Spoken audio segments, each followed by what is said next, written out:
The story begins with a girl shouting at the MC, calling him a piece of trash and telling him to hurry up and steal the curse that is on Lord Arthur. Crash, holding his sword, imagines that he is at his limit, but even so, he replies that he will steal it. He extends his hand and activates his magic, which goes toward Lord Arthur. He possesses the power to steal curses. Among the heroes who are fighting against the erosion of the world, he stood out in the blue generation. All the girls run toward the leader, asking him to take a potion. Arthur, after drinking it, looks up and sees the Death Knight in its most powerful form. He questions whether they will really fight a Death Knight with so few people. Knowing that this is impossible, he drops his sword and calls the girls to leave with him. Immediately, the three hug his body, and the MC, seeing this scene, gets up and asks what the bastard thinks he is doing. He replies that he will end that situation at that moment and warns that the world no longer has hope, since only ruins remain. Crash becomes furious and shouts, wanting to know if he is really going to give up even after everything they did to get where they are, since they lost countless friends. He finds it funny that the situation reached this point because the guy was busy with women and probably went crazy. Sigrun shouts for him to shut up and guarantees that Arthur did his best, compared to a piece of trash who only knows how to steal curses, and therefore should not speak about the leader. The MC finds this funny, since being called trash by her is nothing new, and points his finger, questioning how she can say such things to someone who saved their lives. He shouts that no one would have gotten so far without his abilities, and also refreshes everyone's memory, starting with Abella, who is the Red Witch. He points out that she had said she could not use magic if she lost her voice, and that she even kept begging him to steal the curses. He did everything she asked, and even so, the girl attacked him when he went to get painkillers, and both in the past and in the present, the habit of despising people has not changed. The same goes for Mary, who is considered the strongest spear of the Empire. In truth, she is nothing more than an idiot who charges forward without thinking and took on every possible curse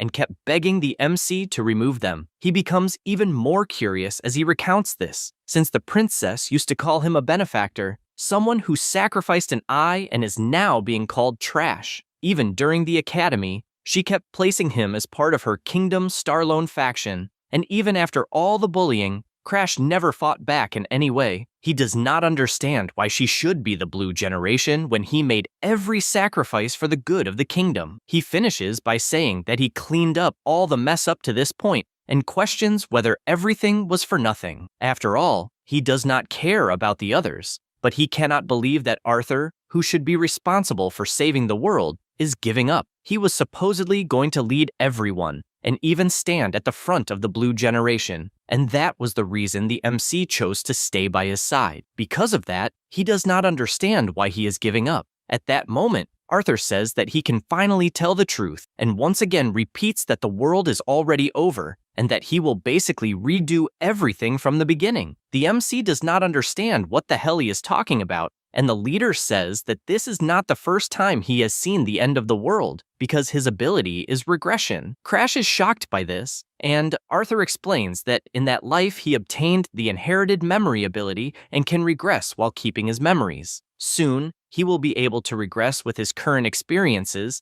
and will have a chance to prevent the apocalypse. He then finishes by saying that he will restart everything with the girls by his side. The MC does not accept what he is hearing and asks about himself, whether he will not go along. Arthur remains silent for a moment and then bursts into laughter, saying that he wants nothing more than for Crash to get fucked. He is shocked to hear this, and Arthur admits that the Black Hood ability is useful since it can steal any existing curse. However, he does not know why he would regress with someone whose body and mind are already weak and does not know what use he would have. After all, it is much better to take a fresh version of him. Crash does not accept this, since he was nothing more than an object, and the man tells him not to worry, since he will make good use of him in the next regression. The MC tries to process what is happening and feels that deep down, he always knew. When the generation ignored him and he only stood there watching, that was when he discovered that they never saw him as a companion. He screams with all his strength for them to take him, but Arthur only laughs. Then the MC,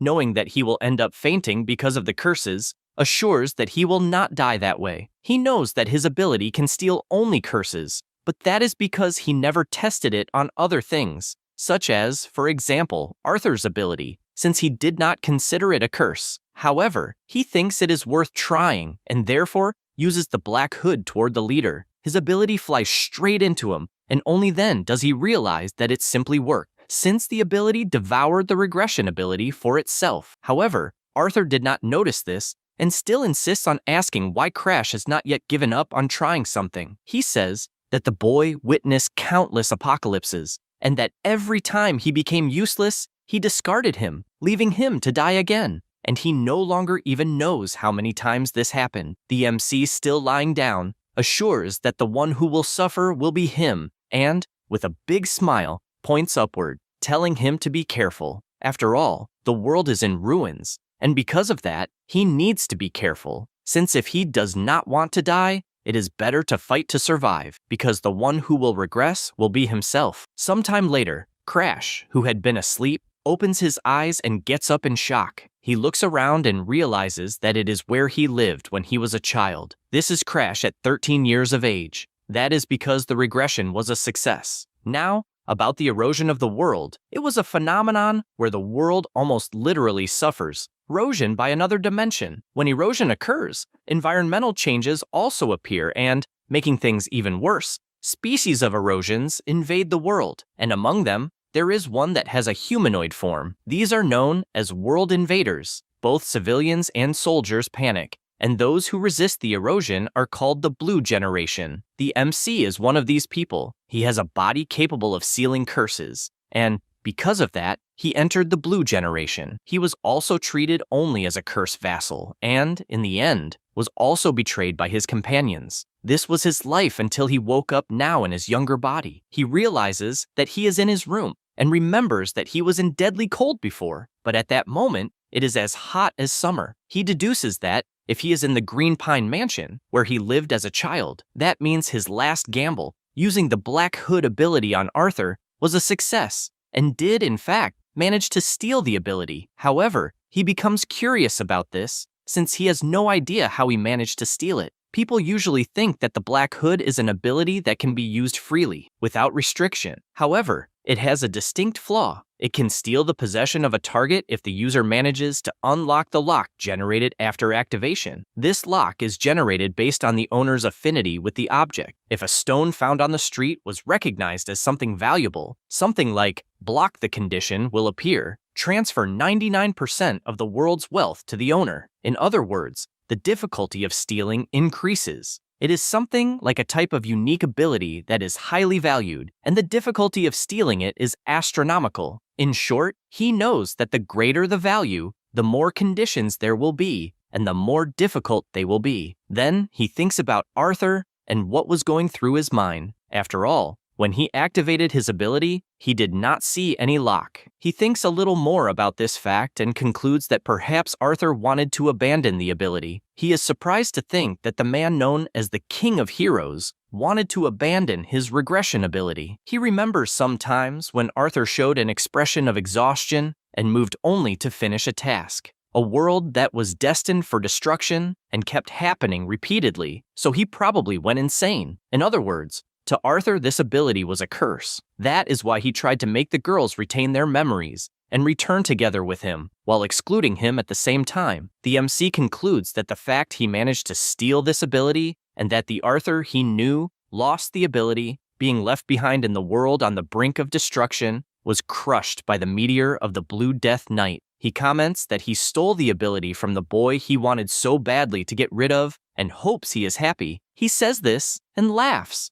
since he was always looked down on, as if stealing curses were something anyone could do, and even the hero never paid attention to his companions when he was suffering in the shadows. Because of these memories, he does not have a single ounce of regret for having left everyone to die. Still in the mansion, the MC looks at his reflection in the mirror and realizes that he is still small. He looked more like he was 10 years old, with a small stature but moderately developed muscles. This is the result of swinging a sword every day, trying to survive in the Valheim family, the strongest martial clan in the kingdom. He concludes that if he is in the Green Pine Mansion, it means his trial ceremony must have already taken place. The Valheim family's trial ceremony is a place to prove the ability that will be revealed by the god with whom one has contracted. The better the contractor, the higher the god's rank. His family's lineage was always blessed. However, the same could not be said about him. He had no talent or martial prowess because no god chose him. After that, he was expelled from his main house and sent to the Green Pine Mansion, where all failures go. He reflects that, at the moment, he is the only one who knows about the end of the world, an apocalypse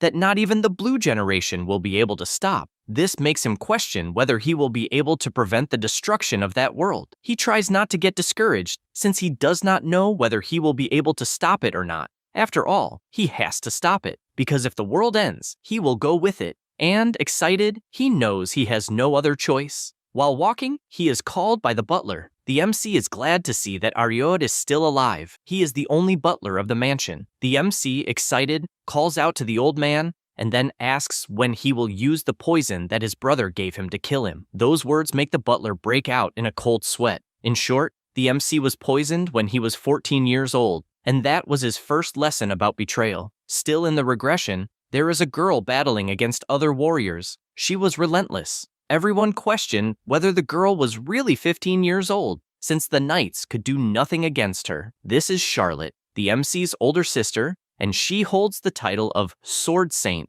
The audience whispers that the girl is a talent that appears once every millennium, and, because of that, all the lords of every house have high expectations of her. Meanwhile, Varokin, the MC's brother, hears everything and furious says that he will kill everyone of the Valheim lineage. He knows that Charlotte is an enormous risk and that her mother is at least decent. Then, already in another place, he says that the MC is a useless failure and warns the butler that he will first kill his half-brother and emphasizes that even the butler has a reason for this, since his career was hindered because of the boy. Therefore, he explains that it is just to give a single drop of the poison to Crash, and by doing that, he will not have to worry about his daughter's treatment or money, and he asks whether he is hesitating. Ariod replies that the MC is someone he raised as his own son, and that doing something like that is absurd. However, Varokin calls his attention and tells him to choose whom he will save, whether he will save another person's son or his own biological daughter. He sees no way out,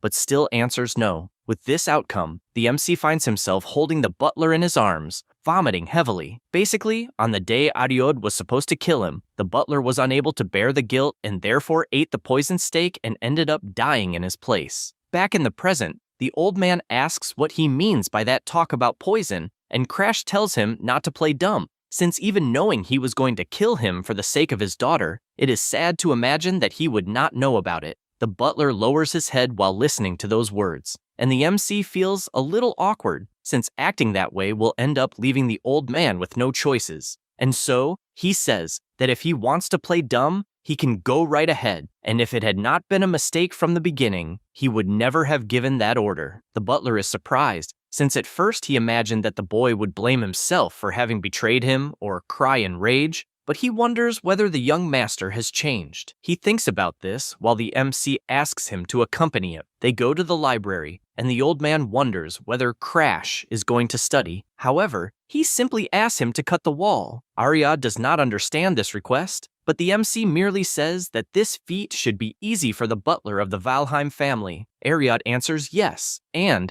concentrating energy in his sword, unleashes a full-powered attack against the wall, opening a huge hole. He asks whether it might be a secret passage. Crash merely says that he did a good job and starts walking. Ariod begins to follow him and concludes that the boy is definitely a completely different person from the day before and even has an aura that resembles that of the Lord, and he does not understand what the hell happened. The MC reflects that that moment brings him memories. Before, everything was burned, but at that moment, he managed to reach the place before that happened. The butler asks whether he should cut the chains, but he answers that unfortunately, he will not be able to. Then, excited, he decides to test his Black Hood ability. The power moves toward the chains, and, with extreme ease, destroys them all. This feat leaves the butler so frightened that he asks whether he might have made a contract with a god. Crash is startled, since he ended up showing something that he has not yet obtained at that point in time. And so, he answers that yes, he made a contract with an insignificant god and even says that regarding the library, he should feel free to report it to his father. Ariod is surprised, since until the day before the young master's eyes seem to have lost the will to live, but he believes that everything changed if he made a contract with a god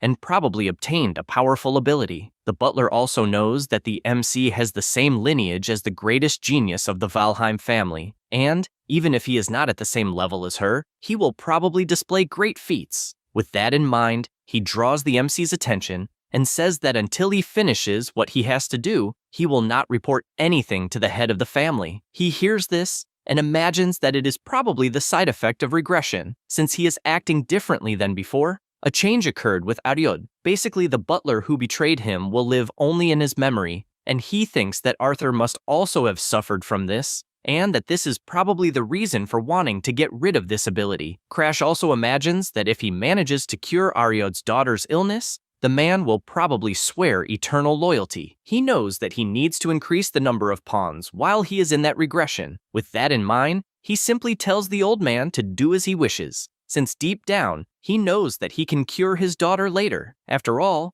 the secret library is his priority. He sees a glow on the door and is startled, since completely out of nowhere, a fire attack flew straight at him with full force. He admits to being surprised, since he is the person who endured several curses and still got goosebumps. And because of that, he has no doubts that a specific book is in that place, until he finally finds what he was looking for. Now, regarding the secret library of the Green Pine Mansion, the ancestors who were called failures of the Valheim family wrote their techniques and life memories. It is not an ability, but a product of humanity, a place where they kept their secret books to reach the peak. At first, it was a place of free access, but it became secret because of one person. That person was Damaris. He was the worst failure in the history of the Valheim family, but he was also the person who was consumed by the erosion of the world and became the strongest. With that in mind, he gets excited, since he will take the secret book of the worst of the failures.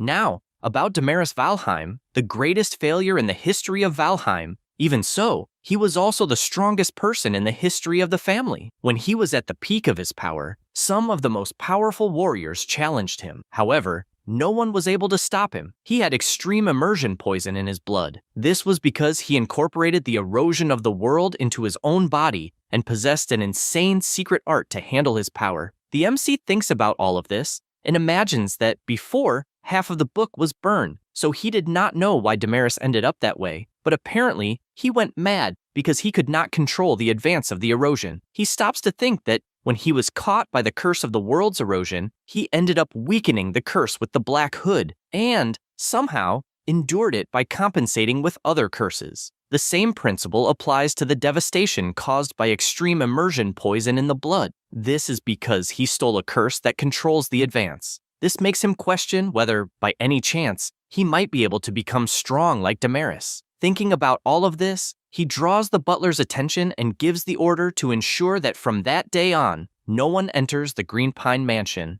Ariod says he understands and returns to his post. Meanwhile, he imagines that the young master will turn a blind eye to his mistake and, therefore, he should repay his kindness by refusing Verokin's proposal. He says this to the boy, who becomes furious at having his proposal to poison the MC rejected. He says that a person who has so many flaws only makes him more nervous. He also believes that if it were not for the MC's mother's bloodline getting in the way, both Lilish and he himself would have maintained their positions in the direct lineage. Suddenly, he shouts, calling another butler, and orders him to go to the Green Pine Mansion, where Crash is, to investigate why Ariod changed his mind. However, he replies that it is not possible to enter. This is because Ariod, who is the young master's butler, prevented entry even to the head of the family. Verokin cannot believe this absurdity, since he is even blocking the head of the family from entering. Meanwhile, the MC continues channeling energy. He realizes that he has finally reached the experienced beginner level. He knows that there are several stages of aura, such as aura user,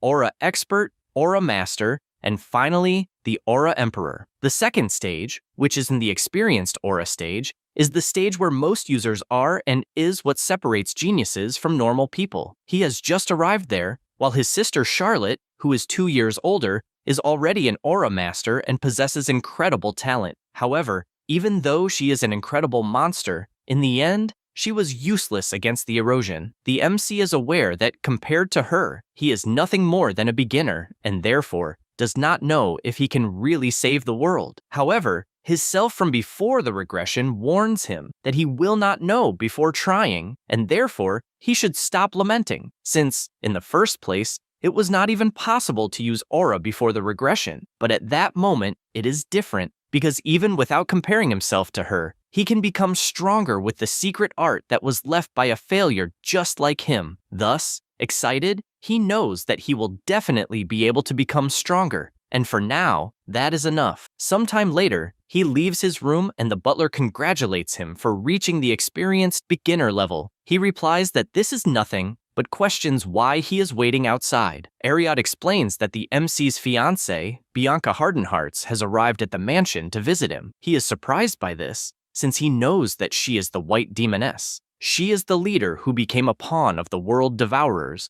and tried to destroy the world, and the entity that defeated one of the strongest celestials and earned the nickname White Demoness. He is aware that despite all of this, at that moment, Bianca is nothing more than a little girl, the youngest daughter of the Hardenhearts family. He also thinks about this political marriage. Basically, the Hardenhearts family rules the north, and the Valheim family used a useless person like the MC to gain a connection with a strong martial family. He finds this funny, since they are being used for the convenience of their families, and thinks it is nice that she visited him. Now, a little more about Bianca. She is the youngest daughter of the Hardenhearts family, rulers of the north, because her mother was affected by the curse of world erosion before she was born. Because of that, Bianca was cursed by the Snow Doll curse, deprived of emotions since birth. The curse, having reached her soul, cannot be broken, and she was not able to form a contract with a god due to her body. Because of that, she was treated as a cursed child, born in exchange for her mother's life. Crash stops to think whether the girl might hate him, but knows that as long as he does not steal her curse,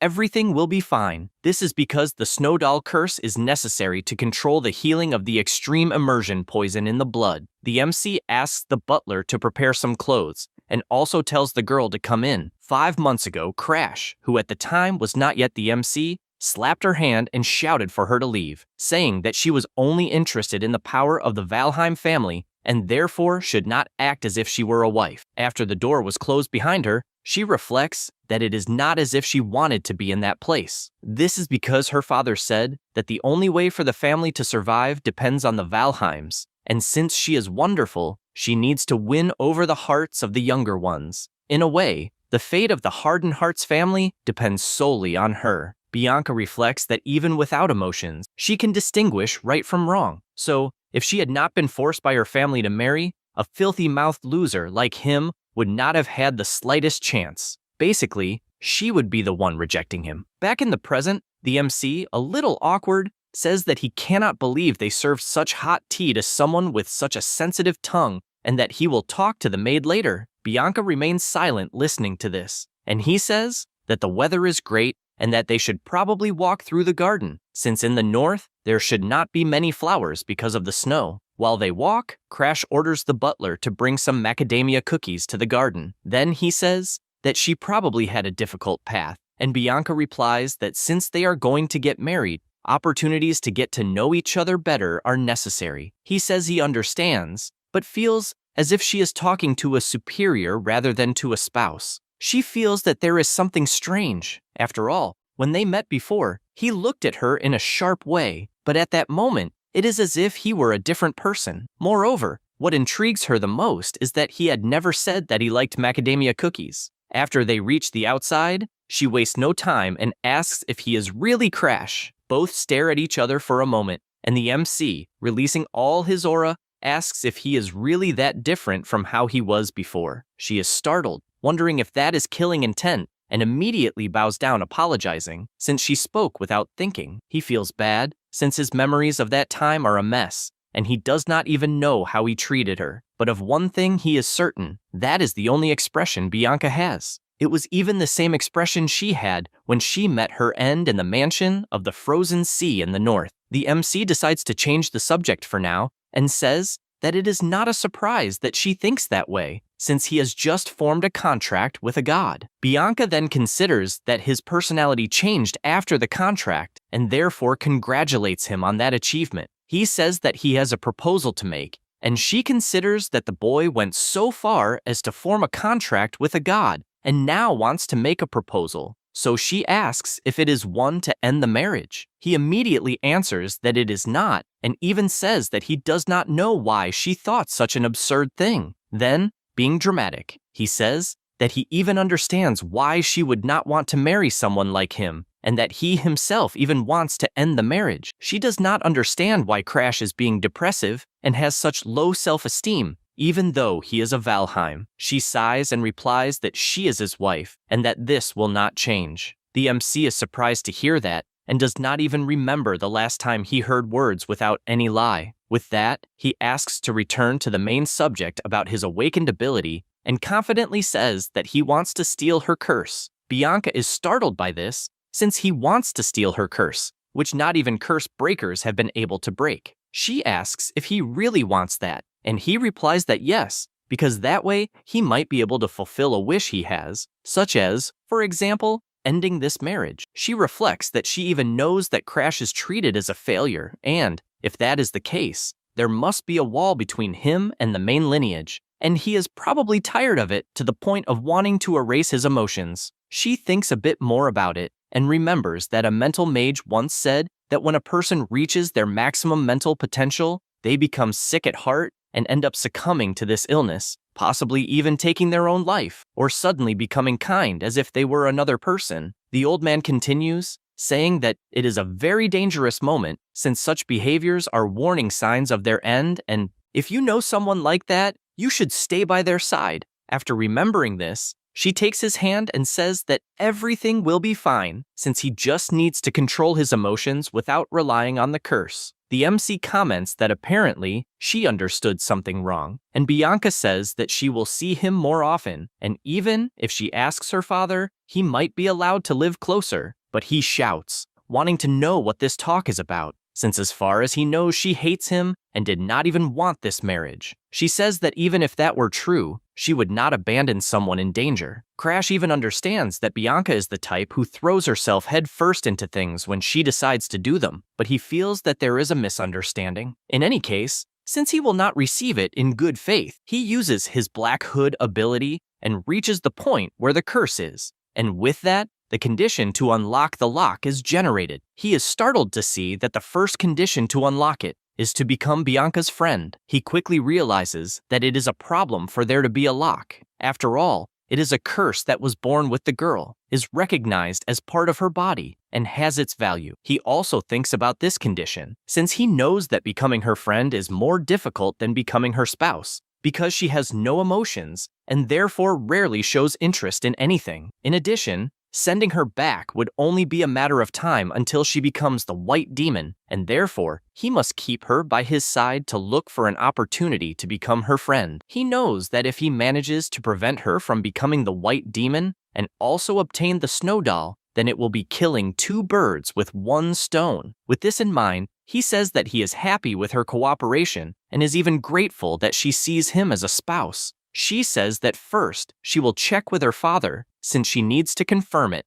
and then leaves. He knows that it will take a month for the girl to return, and that he must read all the secret art books until then. The next day, at the Green Pine Mansion, a carriage arrives, and in it is Bianca, saying that from that day on, she will live in the mansion together with him. The MC despairs, since that means they will live together. Sometime later, he wakes up and sees Bianca sleeping beside him. The MC does not like this at all, since if she is seen with someone like him, people will misunderstand. Soon after, she wakes up, says good morning, and even asks why he is in that place. This angers him, since the one who should be asking that was him. Early in the morning, Crash continues channeling energy to increase his aura until he stops to think that it has already been a few months since he started living with Bianca. He remembers exactly the day she appeared, saying that she would live in the Pinheiro Verde mansion, which was a shock to him, since he did not know she would simply move in. Bianca explains that this is not a problem,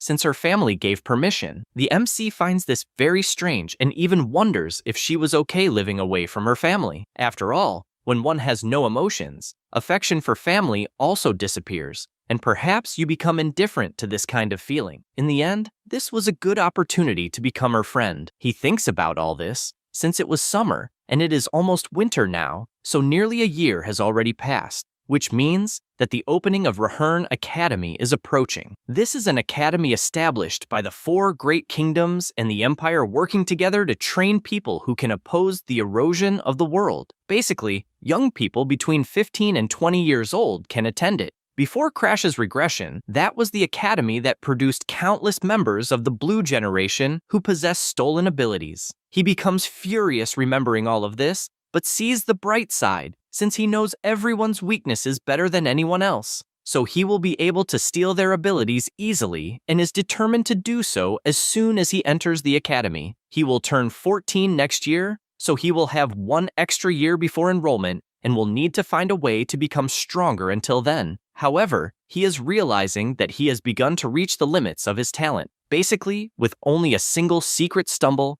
the beginner level at the entrance to specialists is his limit, and he knows that to surpass this wall, he has no choice but to steal Bianca's Snowdoll curse as quickly as possible and learn how to use blood immersion poison. He goes to the door and asks if she was waiting once again. Bianca answers yes, since she cannot leave him alone. The MC does not like this at all, since the girl has been following him everywhere like a little bird since summer, and his only doubt is when she will start seeing him as a friend. At that moment, the butler appears and says that an invitation from the Stellar Sanctuary has arrived. He is surprised by this news, since the Stellar Sanctuary is a festival for miners in the Kingdom of Starlon, held once a year. Most people attend unless it is an exceptional case, and it is excellent for socializing and expanding one's connections. He receives the letter and thanks him for it, while also reflecting that he has been confined to the mansion since his regression, and, because of that, his memories of that time are vague. On the other hand, he knows that a certain person will appear, so he must hurry to fulfill his promise to Ariode. He returns the letter and orders a reply saying that he will attend, as well as Bianca, who says the same. After the butler leaves, Bianca comments that the participants of the sanctuary will probably try to criticize him. He agrees and even does not know how it will be for her, so he considers that it might be better for her not to go. She refuses, since she wants to go with him, and because it is the duty of a fiancé to protect her partner. He finds this nice, but says that he is not speaking as a fiancé, and instead wants to know her true feelings. She soon notices the look of pity on his face again, and imagines that over the past months, Crash has been kind in a strange way, always asking if she wants breakfast, and also inviting her to go to the library, or even accompanying her when she went to sleep in the middle of the afternoon. She felt warm, since she had never been treated with so much kindness, not even by her own family. And, watching the MC train, she thinks that he is being so good that she can no longer even remember how terrible her first impression of him was. Thinking about it, she states that she will go with him not as a fiancé, but of her own free will. Crash is surprised by this and smiles, since he finally heard what he wanted. By the late afternoon, they go by carriage, and he comments that it is surprising that people rented the most famous tourist spot in the area, and believes they have a lot of money to throw away. The reason nobles are respected in that world is because they can fight against the erosion of the world in place of the commoners. And even so, these people obsessed with parties instead of training are supposedly the future of Starlon. They finally arrive at the sanctuary, and at first glance, he strongly doubts that there are many decent people in that place. Immediately, gossip spreads freely, with people asking if the Crash who arrived is the useless son of the Valheim family, in addition to thinking it is a waste that the cursed daughter of the Conqueror of the North has such beauty. The MC soon realizes that amid so many fake nobles, there are also some true nobles, those who will later join the Blue Generation, starting with Balak, the Tiger Man, followed by the Elf Amelia, and lastly, the wooden archer Anix. The 3 will become known as the 3 heroes of Starlon. The MC finds this annoying, since he knows the reason the 3 people showed interest in him is because of his beautiful sister. Charlotte, in past sanctuaries, beat everyone even while wearing a beautiful dress, and all Crash did was stay curled up, since she was terrifying. He knows she boasts every time, and has probably already gone wild because of the atmosphere in that place. At that moment, Bianca calls him and asks him please not to care about what others are saying. He imagines that he was not even caring, since he had only remembered his sister, and placing his hand on her head. He imagines that she was also insulted, and even so is worried about him. Besides that, he wonders when that guy will show up. No sooner does he think about it than the person arrives greeting everyone. This is the center of attention of the alchemy castle, Darling Danfilion. Before the regression, he was covered in curses, and Darling, who was his friend, asked what had happened for him to become so bad. In addition to noticing that there was every kind of erosion,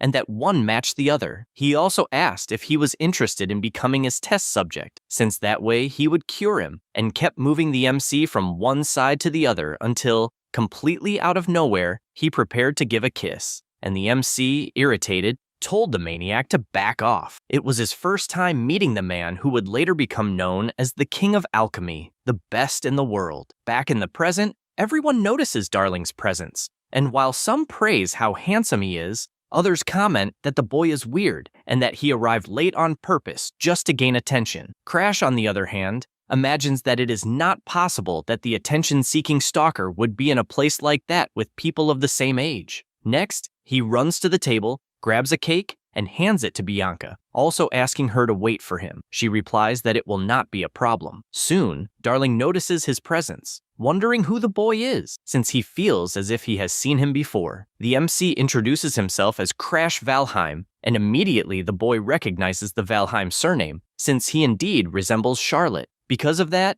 his eyes light up, as he is facing the younger brother of the famous Charlotte, and so he asks if he has some business with him, or if perhaps the clothes he is wearing drew that much attention. The MC gets straight to the point and comments that recently the boy must have researched the erosion of the world and therefore wants to know if his interest in him has increased a little more. Darling finds it interesting that there is such a provocative boy and therefore tells him to get ready, since he has earned his interest. In another room, Darling asks how old he is at the moment. Crash answers that he is 13 years old and asks if age really matters that much. Darling admits that he is surprised, since his friend is 13 years old, but the aura is completely different from children of that age. The MC imagines that, on the inside, he is a veteran graduate of the academy, but asks to get straight to the point. Darling tells him to go ahead, but before that he throws a sword for the MC to catch and immediately attacks, making Crash block by reflex. While continuing to block, he asks what the hell he is doing attacking out of nowhere. The boy comments that he met Charlotte's younger brother and just wanted to see what abilities he has. Crash finds this a pain in the ass,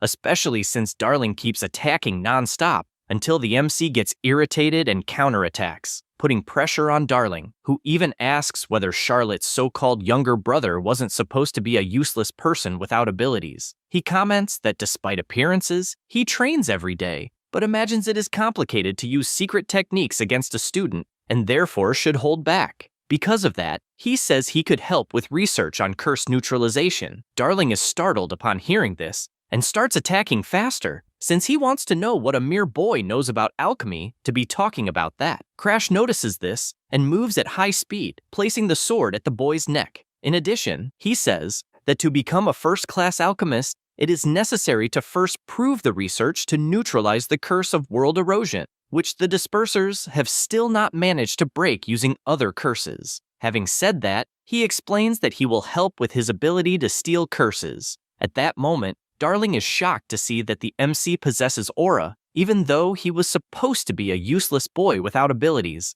but soon imagines that it is an excellent opportunity if he is telling the truth, since he will be able to simultaneously prove supply and demand and curse neutralization. With that, he asks what he should do in return, suggesting something like becoming lovers. The MC tells him not to talk nonsense, since he will only acquire many curses in the future and just wants him to make a medicine to reduce those curses. The boy says that making medicines is indeed his specialty, and Crash is aware of that, as well as knowing that stealing abilities alone is not enough. After all, even the blue generation that managed to use extraordinary abilities could not prevent the destruction of the Earth. Therefore, a useless person like himself has to use every possible means, whether medicine or anything else. Darling then observes that, as far as he knew, the MC had completely lost his motivation from constantly being compared to his older sister Charlotte. However, that does not seem to be the case when seeing him in person. After all, one is an overwhelming genius, and the other is a distorted person. With those thoughts, he asks to inquire about something and questions whether he will go to the future Rahern Academy. He replies that he obviously will, since there are a shitload of abilities to be stolen at that academy. Darling gets excited hearing this and shouts that he will do anything, whether mixing medicines or whatever, since it involves curses, so he agrees. The MC soon realizes that the guy has not changed at all and asks whether he knows the disease of discoloration. He replies yes, that it is an incurable disease in which the skin turns black and eventually leads to death. Crash hears this and orders him to make a medicine for this disease. Darling cannot believe the absurd thing he just heard and asks whether he does not know the meaning of the word incurable, since even for himself this is impossible. The MC knows that one way or another the boy succeeded, even if it was a little in the future, so he sighs, stretches out his arm, and confidently asks him to do it, since he believes he can. Darling finds this interesting, since it wounds his pride, and agrees to do it. Crash tells him to send the medicine to the Green Pine Mansion as soon as it is ready. Then he comments that he would like to ask something, since he believes the boy likes his sister. Darling gets excited and replies that he loves Charlotte. This makes the MC question why he keeps talking about lovers or saying that he would like to be by his side and things like that. Darling replies that apparently Crash is still a child and cheerfully says that he also likes men, since he plays for both sides. The MC is shocked by this and runs away, telling him to stay away. After moving away a little, he notices that several people are gathered until he sees a boy grabbing Bianca's arm, and, in addition to squeezing hard, she could only say Crash's name. Seeing this, he comes in flying, landing a hard kick to the guy's face that sends him crashing onto a table. Then he asks what the hell the guy thinks he's doing trying to take his fiancée by force. He asks what the hell he was thinking by trying to put his hands on a 12-year-old girl, and questions whether that piece of shit likes that kind of thing. He immediately replies that no, since he was just following orders from Princess Claudia. The MC asks if he's talking about Claudia Stalin, and he answers yes, since the second princess ordered Bianca to be brought to her, and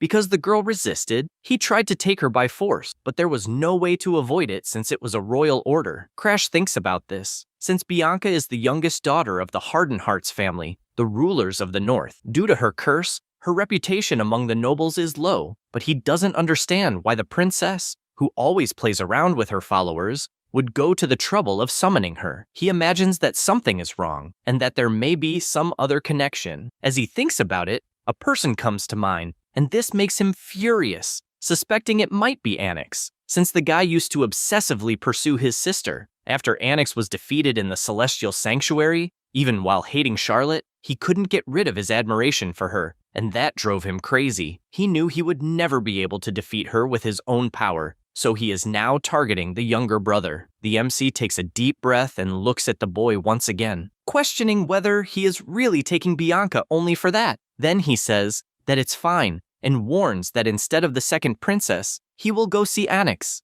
The guy doesn't understand why he is talking about Lord Annex. Crash thinks it's ridiculous, since the kid serves the princess and doesn't even know who actually ordered it, and because of that, he leaves with Bianca. As they walk, Crash tries to understand why Bianca refused to go see the princess. He imagines it's because he managed to guess who was behind it, since he had lived through this before, but his fiancée at 12 years old shouldn't be able to understand the situation, and he doesn't understand why she ignored it. So he calls her attention and asks why she disobeyed the princess's order. She replies that it was because he asked her to wait for him to return. The MC is surprised to hear that and, smiling, says that she did a good job. After arriving at the place, he is received by Balak, who is surprised that he actually showed up. Crash informs him that he is there to see Annex. He comments that he already knows and was even instructed to let him in. The MC thinks it's a pain, since he always wondered why he thought the boy was such a skilled dual-sword swordsman and doesn't know where everything went wrong. In any case, he is relieved that Annex ordered them to help him enter, but before that could happen, Balak says that he is curious about his abilities and therefore wants to fight. The MC thinks it's a pain and warns that fighting is forbidden inside the Celestial Sanctuary. The boy doesn't care about that at all,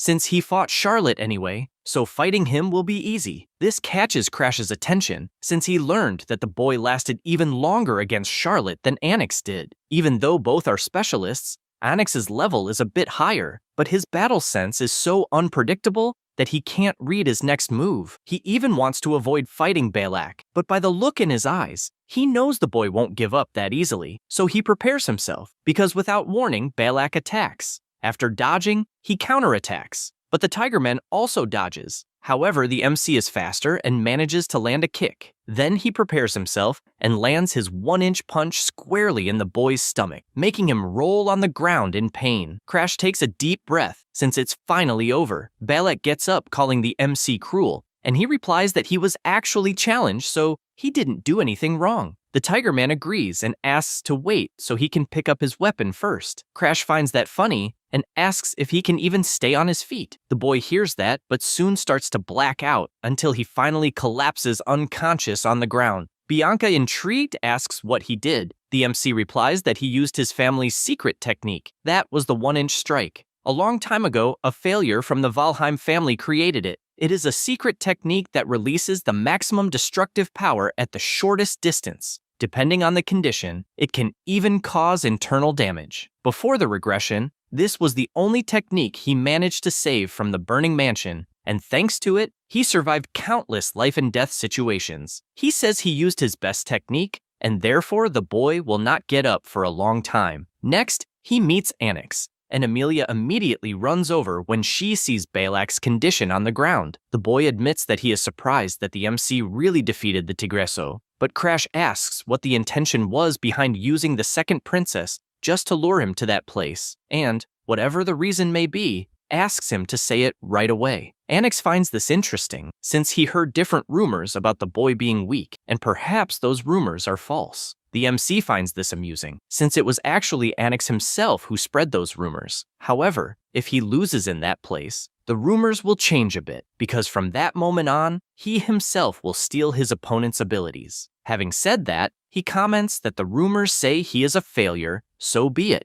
But if he defeats him, the rumors will change. Onyx finds this interesting, and the MC thinks better of him. They were together from the academy until the Blue Generation, and were basically old friends. Since they spent a lot of time together, he knows him very well, such as the fact that he only stayed close to the MC because he was useful to him, and that usefulness came from the worst possible reason. Crash was hanging from a cliff, unable to believe how everyone had died. At that moment, Onyx approached and said that if people discovered that he fell into the trap because of him, he would certainly lose his place in the Blue Generation, but if only he himself survived, no one would ever know. The MC does not like this at all, and questions whether he really believes he will get away with it easily, since internal power struggles are already quite complicated, and he will definitely be expelled because of the incident. Onyx laughs at this, believing that everything is fine since he will put all the blame on the MC. After all, he is hated by everyone, and thus the truth about the incident will be swept under the rug. With that, he thanks Crash for being a friend until the end. The MC gets irritated by that expression, since in reality, he never considered him a friend, and he was only present because he was after Charlotte, and he even got distracted throughout the entire battle after finding out that she was going to get married. Onyx says that this is exactly why he hates him. Even without having any talent at all, he has sharp intuition, and that part of him always gets in his way. So, since Charlotte is also getting married, he sees no reason for this fake friendship to continue. He believes that perhaps this is for the best. After all, Charlotte would not want to hold a funeral on her wedding day. At that moment, the MC loses his strength and lets go of the cliff. He cannot believe that things will end this way. At that instant, Arthur appears and saves his life, and that was when the two ended up on the same team. After thinking about all of this, he knows that, in truth, that was the beginning of the greatest catastrophe of all. In any case, Onyx was expelled from the Blue Generation due to Arthur's testimony, and what pissed him off the most was the guy trying to marry the princess out of desperation. Suddenly, the boy says that the face and the way he speaks are identical to Charlotte's. The MC becomes increasingly irritated, since the bastard has not changed at all. Because of that, he tells him not to casually mention his sister's name like that. He prepares himself and charges forward, since, like his sister, he never runs from a fight. Anix finds this amusing and blocks the first punch with his ability. Crash keeps trying to attack, but cannot land a single kick. In addition, a vine grabs his leg and throws him back, forcing him to reposition. He knows it will be more difficult than he thought, since he is facing the Glazer family's secret technique, the Celestial Wood style. It is a special technique that strengthens plants with aura to manipulate them at will. Combining it with his recovery ability, he manages to manipulate multiple plants and exceed the limits of the technique. The MC asks if he wants him to fight with a weapon and picks up a piece of wood. Anix becomes furious at the provocation and attacks with several vines at the same time, wanting to know how he will defend himself with a branch. Then, at high speed, he dodges all the attacks. This leaves the boy completely terrified, since it would make sense if it were a genius like Charlotte, but he cannot understand how a useless person managed to accomplish this feat without awakening the Mind Eye or something like that. The MC approaches at high speed, since before his regression, he had seen that guy's abilities until he was sick of them, and because of that, he provokes him, wanting to know if even at that moment he is thinking about Charlotte. He gets irritated since he had been quiet, and uses another ability that sends Crash flying away. This is his Celestial Wood style, 5th form, the Wood Giant. He tells him to be careful, but even Amelia panics, since her friend is going too far, and if it hits Crash directly, the consequences would be irreversible. The MC watches the Wood Giant attack and takes a deep breath. He knows that among all the books in the mansion's library, there was a tiny secret manual. The author was an ancestor who swung his sword continuously until the age of 80. He had no talent, he was simply a man who endlessly repeated mundane swinging drills. The manual, written in his final years, was short, documenting only his swinging practices. But the technique required a state of unity between oneself and the object, a realm unattainable through superficial martial study. However, since he himself had been involved in a similar situation countless times due to his curse, he was able to understand his ancestor's secret technique. He and the sword become one, and with a single movement, he cuts the Wood Giant in half, which is enough to leave everyone present shocked by what they have just witnessed. Crash approaches through the smoke and tells him not to be too arrogant with so little power. Anix collapses to the ground after having his masterpiece destroyed. As for the MC, he thinks everything is crap because he intended to hold back enough to make stealing the ability easier, but he put all his strength into the attack and cannot move a single muscle. At that moment, Bianca walks up to him and hugs him from behind, saying she will help. Darling also approaches, but before that, Bianca hugs him with all her strength, almost crushing the MC in the process. The alchemist says that at this rate Crash will die,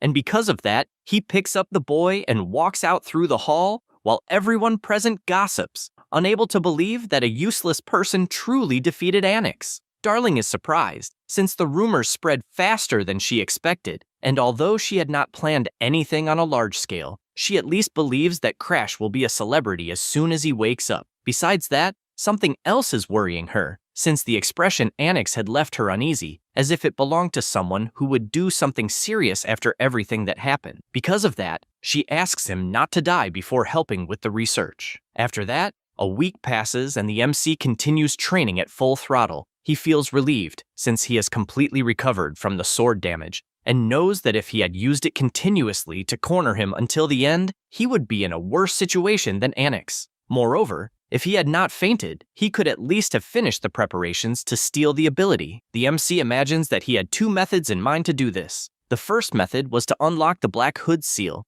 and the second method was to induce the opponent to doubt his own ability. And the method he intended to use against Anix was the second. This method is categorized as easy to perform, since by defeating the opponent in an overwhelming manner, such as the Wood Giant being destroyed with a single attack, it made Anix doubt his own ability. After all, he lost to a useless person he despised. Crash knows that, even if it takes time, he will eventually steal the recovery ability. He also wants to spend every day training to surpass the geniuses. At that moment, the butler calls for him and informs him that Master Verikin has arrived at the mansion. MC realizes that apparently his brother's patience has run out, and the butler explains that he has already refused the boy's messages 22 times. Crash says he can no longer ignore it and asks to let him in. Bianca arrives and asks to drink some water. In addition, she comments that he smells of sweat. MC explains that it is because residues are expelled when using aura,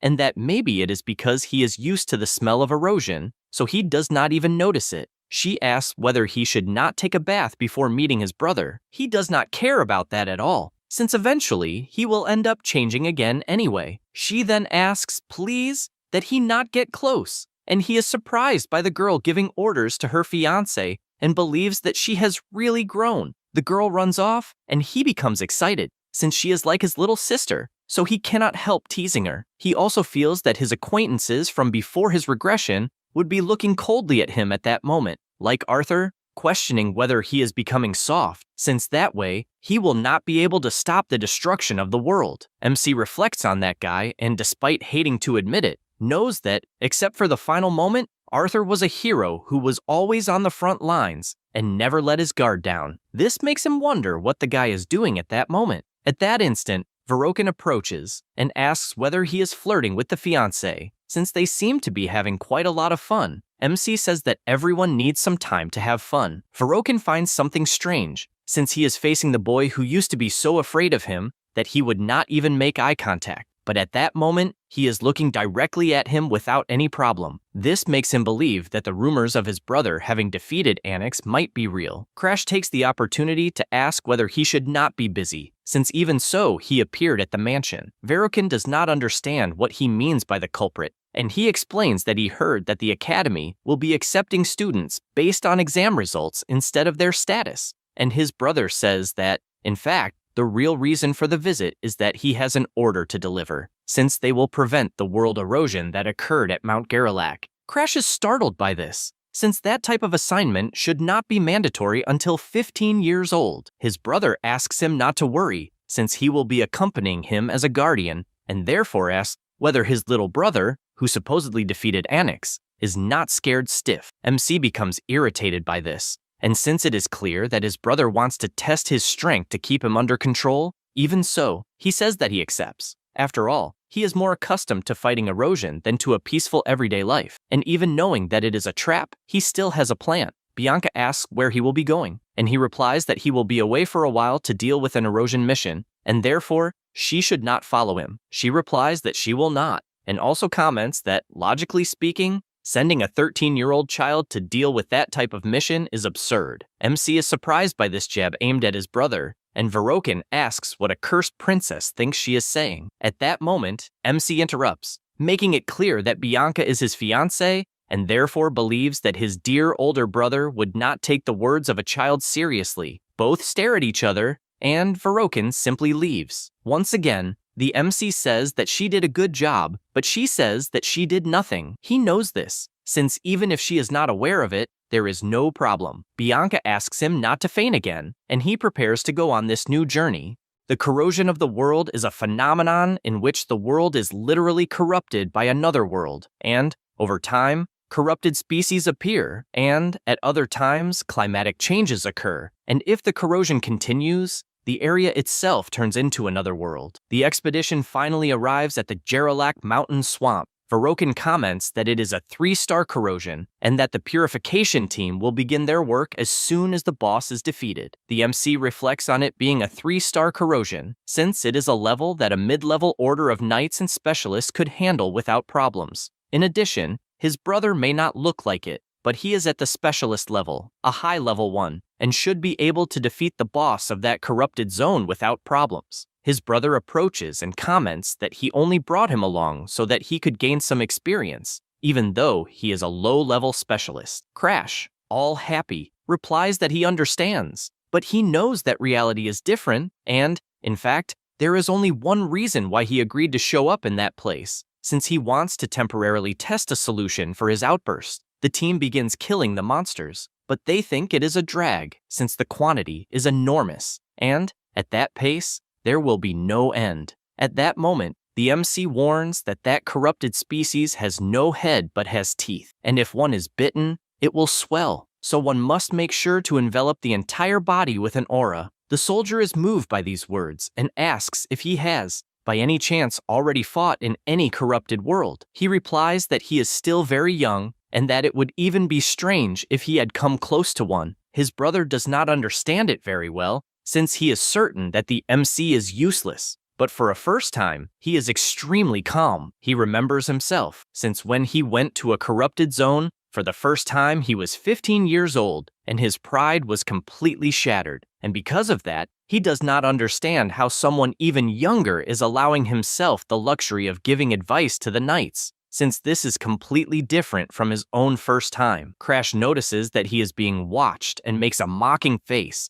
irritating Verikan even more. Because of this, he prepares his sword and goes around killing all the monsters he finds, since he cannot entertain the hypothesis of Crash growing like Charlotte, because if he surpasses him, he himself will become the useless one of the Valheim. The MC approaches and comments that they will soon reach the boss's location. Verikan replies that his brother is lucky, since it is easier than it seems for a first time, as there are no other corrupted species besides the boss. Crash replies that this is even more reason to stay on guard, since apparently there is a 3-star boss capable of killing the entire corrosion by itself. All the knights are shocked, but Verikan shouts for them not to soil themselves in fear just by hearing the words of a child, since the boss is nothing more than a 3-star and therefore they will finish everything quickly. The MC moves away, since in the end he knows that the knights will realize it on their own, and his current focus is something else. At that moment, his eyes widen as he is able to see the energy of the corrupted world, and it is even clearer than before his regression, thanks to the extreme immersion poison in his blood. He takes a bit from his shell and swallows it, becoming nervous, since from that moment on, it is for real. His body begins to collapse, and he vomits non-stop. The knights run over to him, asking if he is okay, and telling him not to overexert himself on his first time. He asks them not to worry, since he is fine, but deep down he does not believe that he would really vomit, since corrupted energy is like a potent poison, so in the end, it was to be expected. Even so, there is no other choice. After all, it was because of that he mastered the blood immersion poison. First, as the secret manual says, he will try to mix his aura with the energy. The aura circulates endlessly like a great river, absorbs the corrupted energy, and eventually will merge with the great river, creating a new color that cannot be painted over. So this is the after effect of the surge. His eyes open and he begins to pant. Immediately he realizes that he would not have been able to endure it under normal conditions. After some time, he decides that it is time to use the secret technique. After all, after Demolus Valheim, the Seishuken was closed and it was believed to have been erased from history. But one day, a blind ancestor discovered a secret archive. However, due to his blindness, he could not read the archive and had no choice but to close the door to the secret archive. But to prevent someone like him from appearing again, he decided to leave a single secret manual in the archive. A power begins to emerge from his body and grows increasingly intense. That is the sixth sense, a suprasensory perception capable of detecting all sensations through the aura. At that moment, he can only extend the tips of his fingers, but it is enough to know where he is. The result leaves him extremely excited, because the place where he is at the moment is not a world covered by the surge. The surge begins to diminish, since he was able to overcome it with the sixth sense. However, he knows that it is a temporary solution, and that if he absorbs the energy of the corrupted world, he may have a surge at any moment. In that case, he will still need Bianca's cursed doll, and even if it is a stopgap measure, it does not change the fact that he was able to endure it, and for the first time, managed to evolve to the next level. At this moment, he feels a horrible sensation approaching, and when he turns around, he comes face to face with a monster that had its eye closed and then opened it, forming an extremely bizarre corruption. Everyone screams desperately that it is the boss of the place. Verokin is startled, as is the MC, since out of nowhere, Sengaki, the demon of 1,000 faces of level 3, appeared among them. Immediately, Verokin shouts for everyone to prepare for battle, and also activates his Ignis ability, enveloping his body in flames. All the knights comment that the Lord's ability is always beautiful to see, since it is not only an immense destructive power, because in the end,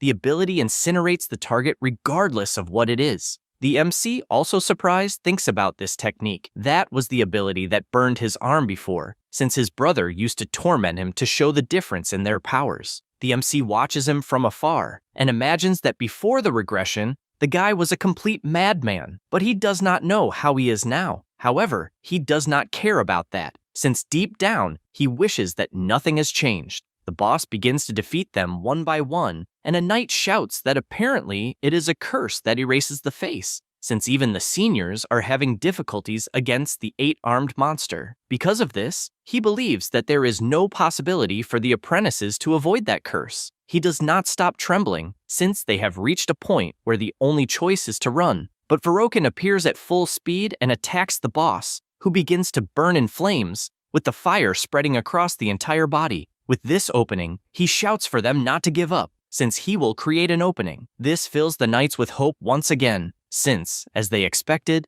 the Lord left the boss unable to fight. Verokin wonders if Crash is watching the spectacle, but he does not understand why his brother is looking at Sengaki and not at him. He does not understand this, but shifts his gaze to the boss and realizes that it has tears of blood. This makes him realize that there is something wrong, and that, at that pace, it will be very dangerous. Therefore, he leaps backward with all his might, unable to understand the enormous pressure the monster is emanating, and concludes that they must kill the demon at that exact moment before any anomaly occurs. That said, he shouts for all the knights to attack the demon at the same time, but after unleashing his attack, he cannot understand how a strike imbued with aura had no effect at all. Next, he looks to the side and shouts, trying to understand how the knights of Valheim are so intimidated, as all of them are completely immobile. At that instant, he cannot believe what he has just realized, since he feels something ominous, as if his face were being pulled, and he cannot believe that he was caught by Sengaki. The storm worsens with each passing minute, and Verokin becomes increasingly certain that the situation is dire and that he will definitely die. Everyone starts shouting, wanting to know where the demon of 1,000 faces is, and even while fleeing in one direction, they realize that they cannot see toward the outside, which implies that the world corrosion may be a closed space. This makes Verokin grow even more desperate, since they will not be able to leave unless they defeat the demon. The MC approaches upon seeing his brother's despair, and comments that he actually possesses a secret technique that might help, since it is something his sister Charlotte passed on to him. He explains that the reason he was able to fight Annex at the Stellar Sanctuary is because of this technique. Even someone like Charlotte had special feelings for the siblings born of the same mother, so the girl does possess emotions. Verokin asks if he truly has a secret technique capable of defeating something like Sengaki. He answers yes, and reasons that instead of avoiding his brother only to die lost in that corrupted area, he extends his arm and says that he knows his brother does not trust him, but asks him to trust Charlotte's ability. Verokin stands up and agrees, since their sister is a genius after all, but emphasizes that if it fails, it will be the end for both of them. The MC, excited, asks him not to worry, as he definitely will not fail. Still amid the storm, the MC comments that the demon is approaching and asks whether the Ignis ability is already ready. Verokin replies yes, and Crash stands up to begin. He starts gathering energy, and all that concentration flows into the sword. Verokin simply cannot believe the focus he is witnessing, since the aura around the sword is something so pure that he has never seen in his life. He confesses that he hesitated when Charlotte told him to add the flames of Ignis to her secret technique, and that no matter how much he practiced, he was never able to master that aura, unable to understand how someone useless managed to do so. The MC asks his brother to grant the Ignis ability, and without wasting time, his brother extends his hand and activates his ability on the MC, who becomes completely engulfed in flames. Verokin asks if something is wrong, and Crash warns that in the end, he will not need him to buy time, as he will be able to do everything on his own. He cannot believe what he is seeing, since Crash's flames are burning more intensely than his own ever did, and the sword will definitely kill the demon of 1,000 faces. He reflects that he lost his subordinates, and that, in an instant, he could only run for his own life. Thus, if Crash defeats the boss, that means he himself is weaker than someone who is called useless. No sooner does he think this, than the MC unleashes a single attack, which is enough to cut the monster in half. Verokin is left in shock, since the boss was indeed defeated by his brother. The sky clears with this victory, and Crash looks back and says that everything is already over. However, Verokin does not like that it was so easy, and because of that, he picks up his sword and attacks with everything he has. However, the MC defends, leaving his brother terrified, unable to understand why the hell he is not able to use Ignis. Because of this, Crash is grateful for never having changed. The conditions to unlock Verokin's ability were as follows. First, to give a part of Ignis to an opponent of his own free will, then, to acknowledge that this opponent controls Ignis better than he himself does. Finally, it comes from pride. The MC strikes his brother with a blow, since at the moment Verokin tried to attack, Ignis had gained a new owner. While the boss's body is engulfed in flames, the MC takes a piece of it and tells his brother that he also thought it would be good if they could have gotten along from the beginning. But no matter how hard he tried, it was impossible to have any kind of relationship. Because of this hostility, he throws the piece of the monster into the man's mouth and warns that even though they are brothers, deep down, there was a small spark of hope that he would acknowledge him at least once. Unfortunately, it seems he did not have that choice. Verokin only keeps groaning, and the MC says that he writhed in pain when he was burned by his brother on the arm and on the face. Verokin struggles until he loses his life. The MC looks up and says that, ironically, the weather is nice. Soon after all this, back at Valheim's main house, Verokin's order of knights was wiped out and the corrosion was raised to 5 stars. The corrosion was raised to 5 stars, and they said that a superior class specialist was required to defeat it. At the boy's funeral, they cannot believe that Verokin had to sacrifice himself, since otherwise Crash would not have survived. The enraged butler does not accept that a useless person survived. Meanwhile, the head butler tells him to be careful with what he says, since the boy is Verokin's brother, who sacrificed himself to protect him. At that moment, the MC walks through the door and thinks that apparently everyone believed the testimony, and because of that, there is no need to worry. Thanks to Verokin, he obtained many results from this expedition. He confirmed that he can control the surges that occur with his sixth sense, became more adept at using blood immersion poison,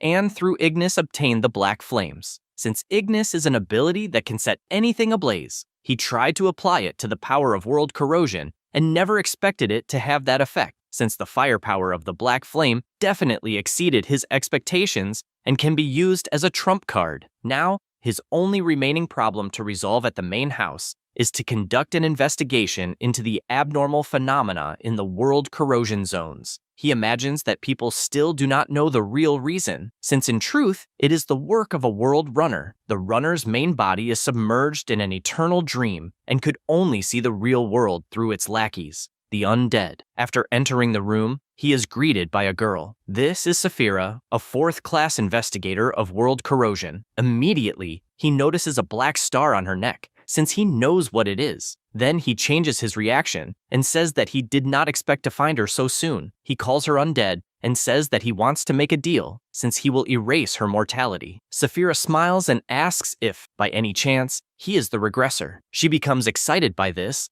and says that she was looking for something completely different, but apparently fate sent the wrong man. Now, about the Karmasin Immortal, Crimson Garden Augusto. Before the regression, under Arthur's orders, there was an attempt to steal his immortality, but it ended in failure. At the time, Arthur said that the immortal would be completely occupied regenerating only his own body, with no room to command his subordinates. So the reason Crimson had so many lackeys was because her true body could not move due to a curse. Sigrun asks which part is regrettable, since he must have forgotten how many problems they went through, because the guy increased the corruption zone level and therefore tells him not to pretend innocence. Arthur asks them not to argue, since in any case they will resolve the immortal's matter. Then he looks ahead and tells the MC that it is a shame he could not steal immortality. He laughs and says that indeed it is a shame, since even if he were reborn, it still seemed impossible. This is because it was an absolutely impossible condition, as one would need to be stronger than the immortal. Returning to the present, Crash asks what makes her think that he himself is a regressor. She replies that the moment a mere child proposed such a bold deal, it could only mean that he is a regressor. Then, releasing her power, she comments that a mere regressor trapped in the gears of time thinks he can kill someone like her, who transcends time itself, and therefore he should not tell such obvious lies. He raises his hand and replies that it is not a lie. Then he uses his Black Hood ability, since he can even steal her immortality. Saphira imagines that in order to find someone capable of killing her, she kept increasing the world corrosion, and apparently, someone who can steal her curse of immortality has finally appeared before her. and so she asks what the conditions are. He replies that the ability will not be activated unless he becomes stronger than her, and therefore asks her to help him with that. She understands that he is basically asking to become her disciple, but if that means getting rid of the curse, she is willing even to sell her own soul. Then, excited, she states that she will make him the strongest man in the world. He feels the strong pressure of her aura, even though she is not in her true body. After all, Crimson is strong enough to rival Arthur, with even stronger subordinates under her command. He begins to tremble, but knows that he needs to take the power of a corrupt one to prevent world corrosion and the annihilation that lies ahead. An ability is a unique capability that only one person in the world can possess. By this principle, the regression ability returned Arthur to that life, making it impossible for the MC to regress again by his own will. So if his world is destroyed again, even his existence will disappear, and therefore he says that it will be a pleasure to work with Cream. She is surprised to hear that name in particular, and soon realizes that it is Crash. Because of that, she gives him a smack on the head and orders him to call her master. She asks if he does not live in that house, and he replies that he stayed there for a few years and even does not remember the faces of his parents. At that moment, the Valkyrie, by direct order of the lady of the mansion, says that his mother is calling him. He is startled, since his mother has not even shown her face at the Green Pine Mansion, and believes that perhaps she heard the rumors that he suddenly changed and became interested. In addition, the servant says there is one more thing and explains that when the head of the family returns from the Forbidden Domain, he also wished to meet him. The MC is shocked by this, since his father is someone who has reached the realm of a demigod, and perhaps he sensed something about him through the stars. The servant warns that Lady Arya instructed that he remain in the main house until the head's return. However, Crash imagines that Bianca is waiting, and moreover, there is a lot to do, and he has no time to waste in that house. That is why he says that, if necessary, he will return and come back when his father calls again. Or perhaps his father may visit him personally at the Green Pine Mansion. As the day goes by, the MC realizes that he is finally free, and in fact, will not be returning for a long time. Meanwhile, Cream, in her animal form, taps on the window, calling him ill-mannered. Crash gets irritated and asks if her color is not too flashy. She tells him not to worry, since she can change color whenever she wants, and asks if black suits her better, since she looks more like a crow. He gets annoyed because she is too noisy, but asks about her true body. She replies that he knows very well that her true body cannot move. Only then does Crash reflect that the true regressor is Arthur, and he himself is nothing more than an incomplete regressor using Arthur's ability, but he does not believe it is necessary to explain that to Cream. After some time traveling, they arrive at the mansion, and the MC quickly warns that there is a little white chick at the mansion and that she must be gentle. The so-called white chick is Bianca, welcoming him. The butler also appears, calling for him, and the MC asks if everything is all right. The old man hands him a letter and says it is from Darling. The boy says that the medicine for the discoloration disease he requested is ready, and that he made it quickly while thinking of him, and that he will even see him soon. Crash informs Aryod that if someone called Darling appears at the mansion, he must be treated with great care, since he will be his benefactor. The butler says he understands and also mentions that Bianca was quite worried about him the whole time. He says that the girl found out about the trip and therefore asked for a carriage to be prepared to follow him. He is surprised to hear this and realizes that he did not check the conditions of Bianca's curse. Because of that, he uses his ability, and a notification says that the first condition is to become her friend, and the unlock is complete. The MC simply cannot believe that the first condition was unlocked without him even noticing. She asks if there is something on her face, and he says no, since he only wanted to introduce a new friend, and says that the crow's name is Cream. Bianca squeezes the animal, since it is soft like a teddy bear. Meanwhile, the MC is still baffled, as he has no idea how he unlocked that seal that required becoming her friend, since normally when someone says an important person, it can mean relatives, children, friends, or lovers. And since he is technically her fiancé, he believes that lover is the closest possibility. He does not understand how it would be possible to become her lover when she has no emotions, since the conditions were not like this before he regressed. And he is also an adult on the inside. Cream says that apparently Bianca liked her, since she would not let go of her at all. In any case, She says that she wants to test Crash's strength since the game is over and they must go to the training area. After doing so, he is left collapsed on the ground after taking such a beating. Cream says that she did not imagine that a regressor would have such mediocre talent. He replies that he already said he is a total failure. She says that at least he crawled back to the past using his experiences and secret techniques, but that effort will be surpassed by a true genius in less than 5 years. Cream gathers energy and warns that what she said only applies if they are talking about pure talent, and talent means nothing to her, since if he has no abilities, he can simply steal the talents of others. After all, he is someone who would never have escaped the bottom of the pit, and now he will conquer everything from a place above the clouds, until he finally breaks her own immortality. The MC realizes that Cream's true body is that of a man and vows that he will become a much more powerful person. A few days later, Darling finally arrives at the mansion. He asks if he made them wait too long, but Crash just tells him to stop the chatter since he is training. Then he asks if he brought the requested medicine, and he shows that he did, since the medicine is complete. After that, he asks if he is not a genius. The MC tells him not to state the obvious, since his friend has always been a genius.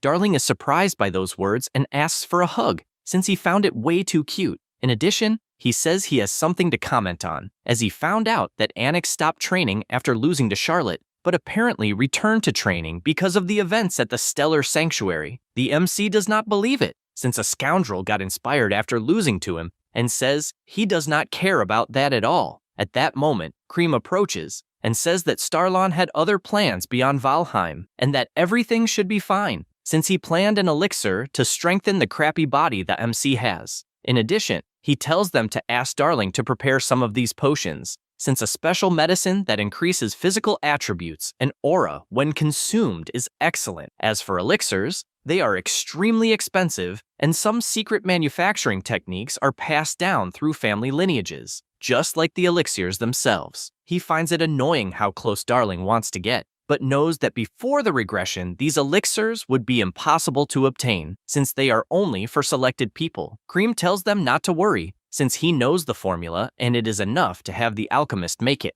With that instruction, he orders the elixir to be made, and Darling asks why this came up out of nowhere, and whether the news about Annex got him excited. In addition, he asks whether there is money for the materials, since as far as he imagines, the Valheim family will not pay for it. He tells him not to worry, since he will find a way. Inside, he knows he can handle this if he uses the knowledge he acquired before the regression. That said, the crow passes on the instructions for preparing the elixir, and the MC relays everything so Darling can make it. The alchemist is surprised, taking notes, and even says he cannot believe where he got so much information. He replies that it is a secret method of his family. Darling admits he is surprised, but still says there is a problem regarding obtaining the materials, since he cannot get his hands on the sun snow fungus or the golden dragon herb, because first of all, the sun snow fungus grows in Hardened Hearts, but the mountains are so steep and the corruption is so severe that it is impossible to find. He tells him not to worry, since he will ask his fiancée.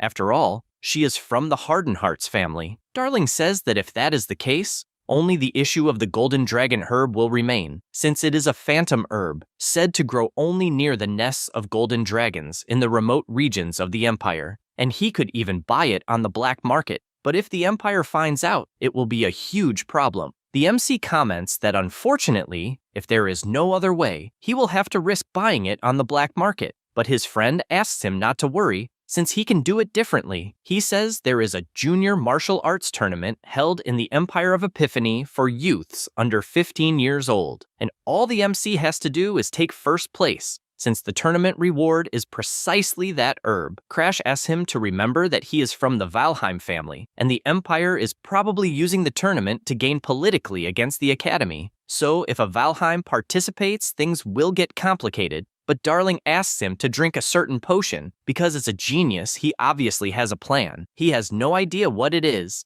but drinks it anyway, only to feel something strange happening to his body until his body turns into a woman's. Darling warns that it is fine to participate if he is a girl. The MC gets irritated and threatens to kill him, since it must be some kind of joke, and the boy just apologizes, saying it was the only solution he found. A few days later, the two continue training, and the crow prepares its attack and launches several black slashes. But the MC, who was concentrating, manages to block them one by one and does so constantly until he is hit by one last strike, and his master orders him to stop there. She explains that the pure blade technique she taught that time is a style that reads the enemy's attacks without retreating. It is a high-level technique to instantly comprehend the movements of his opponent. Then, combined with the natural intuition of the sixth sense he possesses, he will reach a realm of clairvoyance. In addition, she talks about the elixirs, since he can use them to strengthen the body, and his movements will finally keep up with his thoughts, making him even stronger. After all this explanation,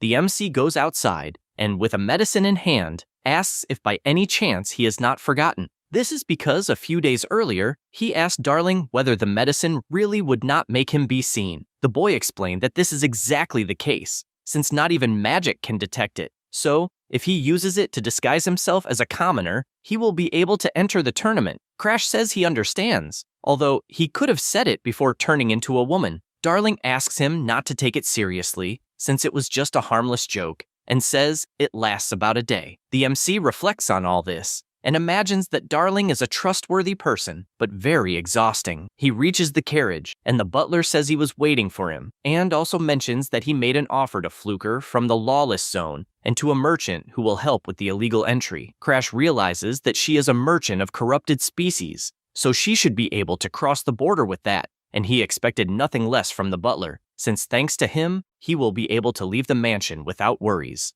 Ariad reinforces that this is true and, overflowing with confidence, guarantees that he will not let absolutely anyone enter, even if it is the head of the family. The very next day, after Darling gives the medicine for the discoloration disease, Ariad cannot contain his emotion, thanking for life, for curing his daughter definitively. He can die without remorse. However, the MC says that if he is truly grateful, he must continue living, since he saved his daughter's life, so he should not dare to die until he says otherwise. And he emphasizes that this is probably a small price to pay compared to her life. He cannot hold back so much emotion, and shouts that he will survive no matter what happens. The MC imagines that at this point he can finally stop worrying about Ariad betraying him. The MC walks a little further and thanks Bianca for agreeing to his request. He also says that she stayed at his house for a while and therefore should rest, but she replies no, since as soon as she obtains the solar snow fungus, she will return immediately, and after that, she will be waiting for him at the Green Pine Mansion. He is happy to hear this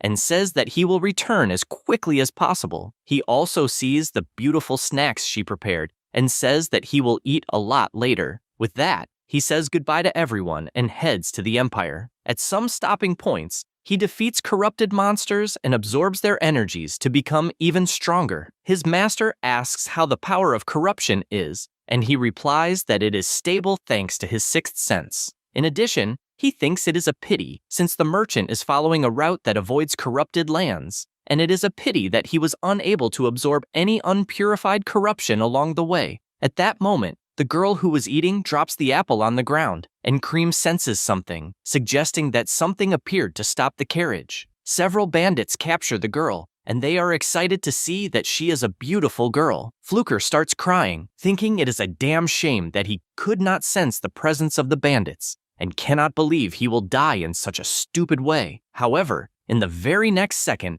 a slash appears, finishing off a bunch of bandits in the same instant. The MC appears, and one of them shouts for everyone to advance. His henchmen immediately obey, and they even ask what a little boy will do now that he can no longer rely on his weapon. The MC draws his sword once more, and, with absurd speed, takes the lives of them one by one with extreme ease until only the last bandit remains. Brock gets irritated and attacks to kill, but Crash manages to block, and the bandit attacks with greater speed, yet cannot understand how all his strikes are being blocked. Annoyed, he says that cheap tricks will not work, and the MC asks if that is really so, since he wanted to keep dealing with it without even using the sixth sense. Brock decides to use his secret technique, which will shatter the boy's sword and body with a single attack. As he attacks, he uses the Phantom Battle Axe, changing the direction of the strike almost instantaneously. The MC is startled by this sudden change, and instinctively activates his ability Ignis to block the blow, then asks whether he might be a disciple of the assassin dog, since he recognized the technique. The assassin dog is Berkman, an assassin who became a servant of the corrupter of the world alongside the white demon Bianca. He was destined to infiltrate Starden later to kill many people, but ended up being defeated by Charlotte. The MC continues the fight without understanding what is going on, because he remembers that in his past life, thanks to this event, Charlotte became famous throughout the Empire all at once, but it is still not the time for him to infiltrate the Empire. That said, he advances with everything he has, and, with a single strike, puts an end to the bandit, still wondering if it is not too early for his appearance. He feels a bad premonition about this, and asks them to quickly take the Golden Dragon Herb so they can get out of that place. After some time, they arrive in Salon, the Imperial captain. He goes to the place where tournament registrations are done, and at the reception, there are many people. Cicely, who is the fourth princess of the Empire, is impressed by the number of people present and says that there are many rough diamonds to be polished and that she will take them all to the academy. Her servant says that this does not suit her, since His Majesty would be foaming at the mouth if he heard that. The girl asks them not to speak about her father and the hallucinations he has.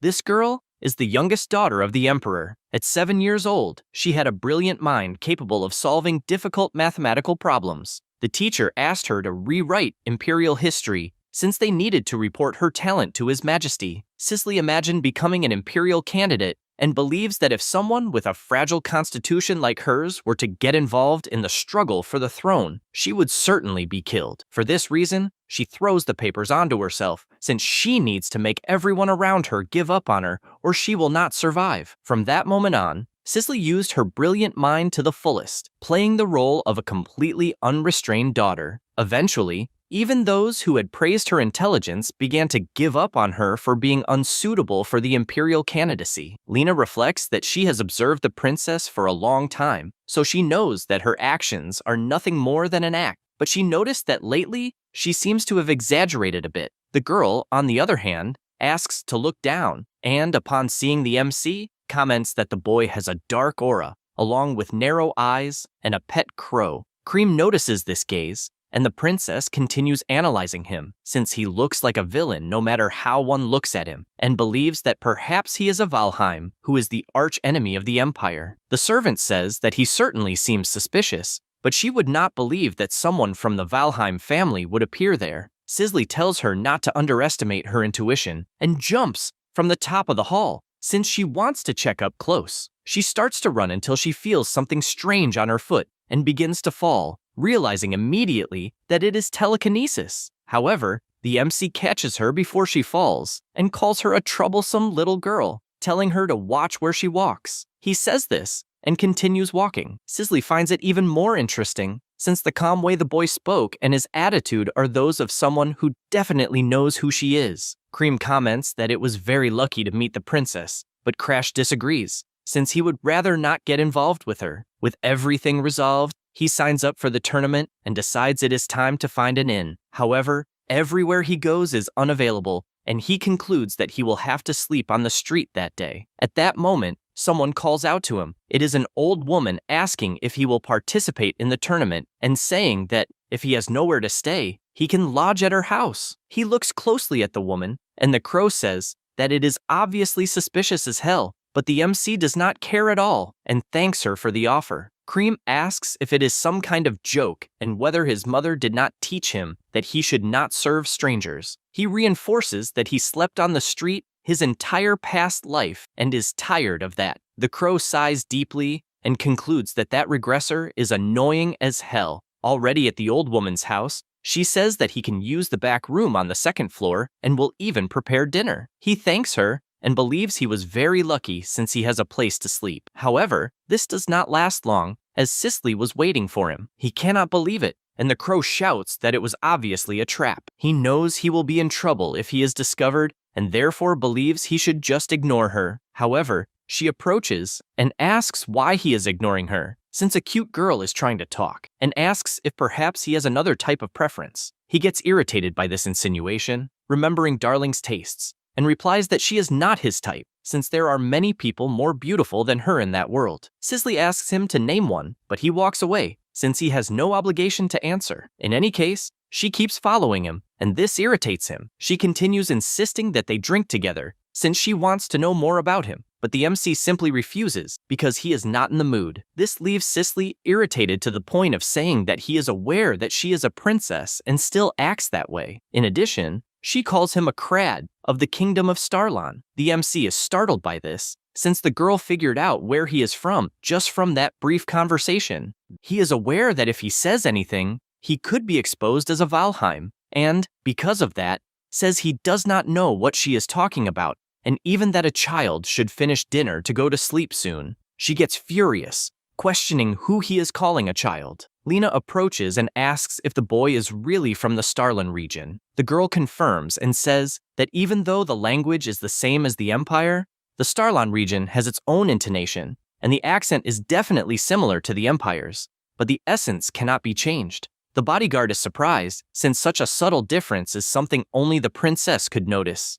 The girl gets excited, since MC reacted in a way that suggests he knew her, but she has no idea who he is. Lena asks if she should capture him for interrogation, and Sisley shouts, no, since things have finally become interesting, and because of that, asks not to do anything unnecessary. In addition, she asks if anything was discovered about her sister. Lena says yes, since it was as the princess predicted, because the third princess, Sigrun, is a completely different person compared to a year ago. She states that the girl is not normal. The princess finds that expression dangerous and regrets that her bad feeling was right, and, at this rate, the first and second princes will be in danger, as a rain of blood will fall over the imperial palace. The next day, MC is passing the test with ease. It is announced that the preliminaries are over and the 4 winners must withdraw. Everyone is surprised, questioning who the narrow-eyed guy is and whether he is a resident of the underworld. In addition to having a strange body,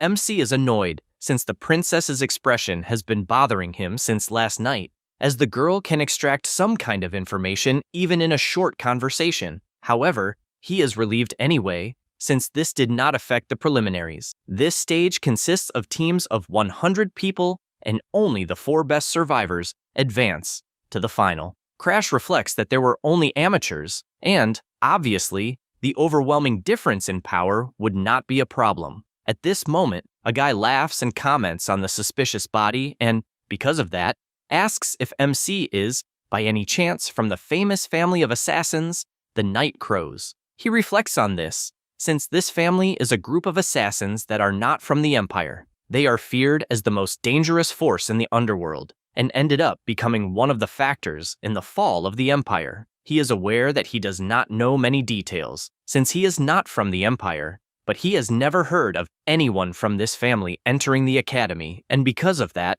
says he is mistaken, as he is not from the Night Crows. The boy asks him to calm down, since he has no idea if someone is after him and only wanted to get along with some colleagues from the underworld, and, right after, says goodbye, saying it is a pleasure to meet someone from the Night Crows. MC thinks about what the boy said about someone being after him, and the crow decides to see what is going on. Because of that, he flies toward the boy and uses his mind control, making him walk back to MC. He does not quite understand what is going on, and Krim explains that it is just mind control. MC takes the opportunity to ask what happened to the Night Crows.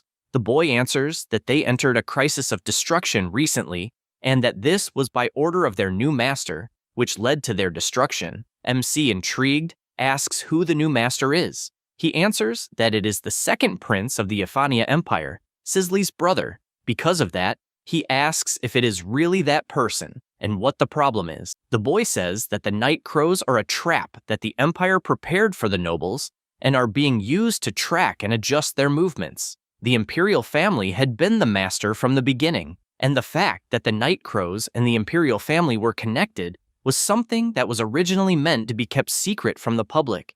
Crash finds it strange that even a low-level guy knows that the second prince is the master, so someone is using the prince and intentionally spreading rumors. However, something is wrong, since originally the role of the second prince was to strengthen the influence of the first prince.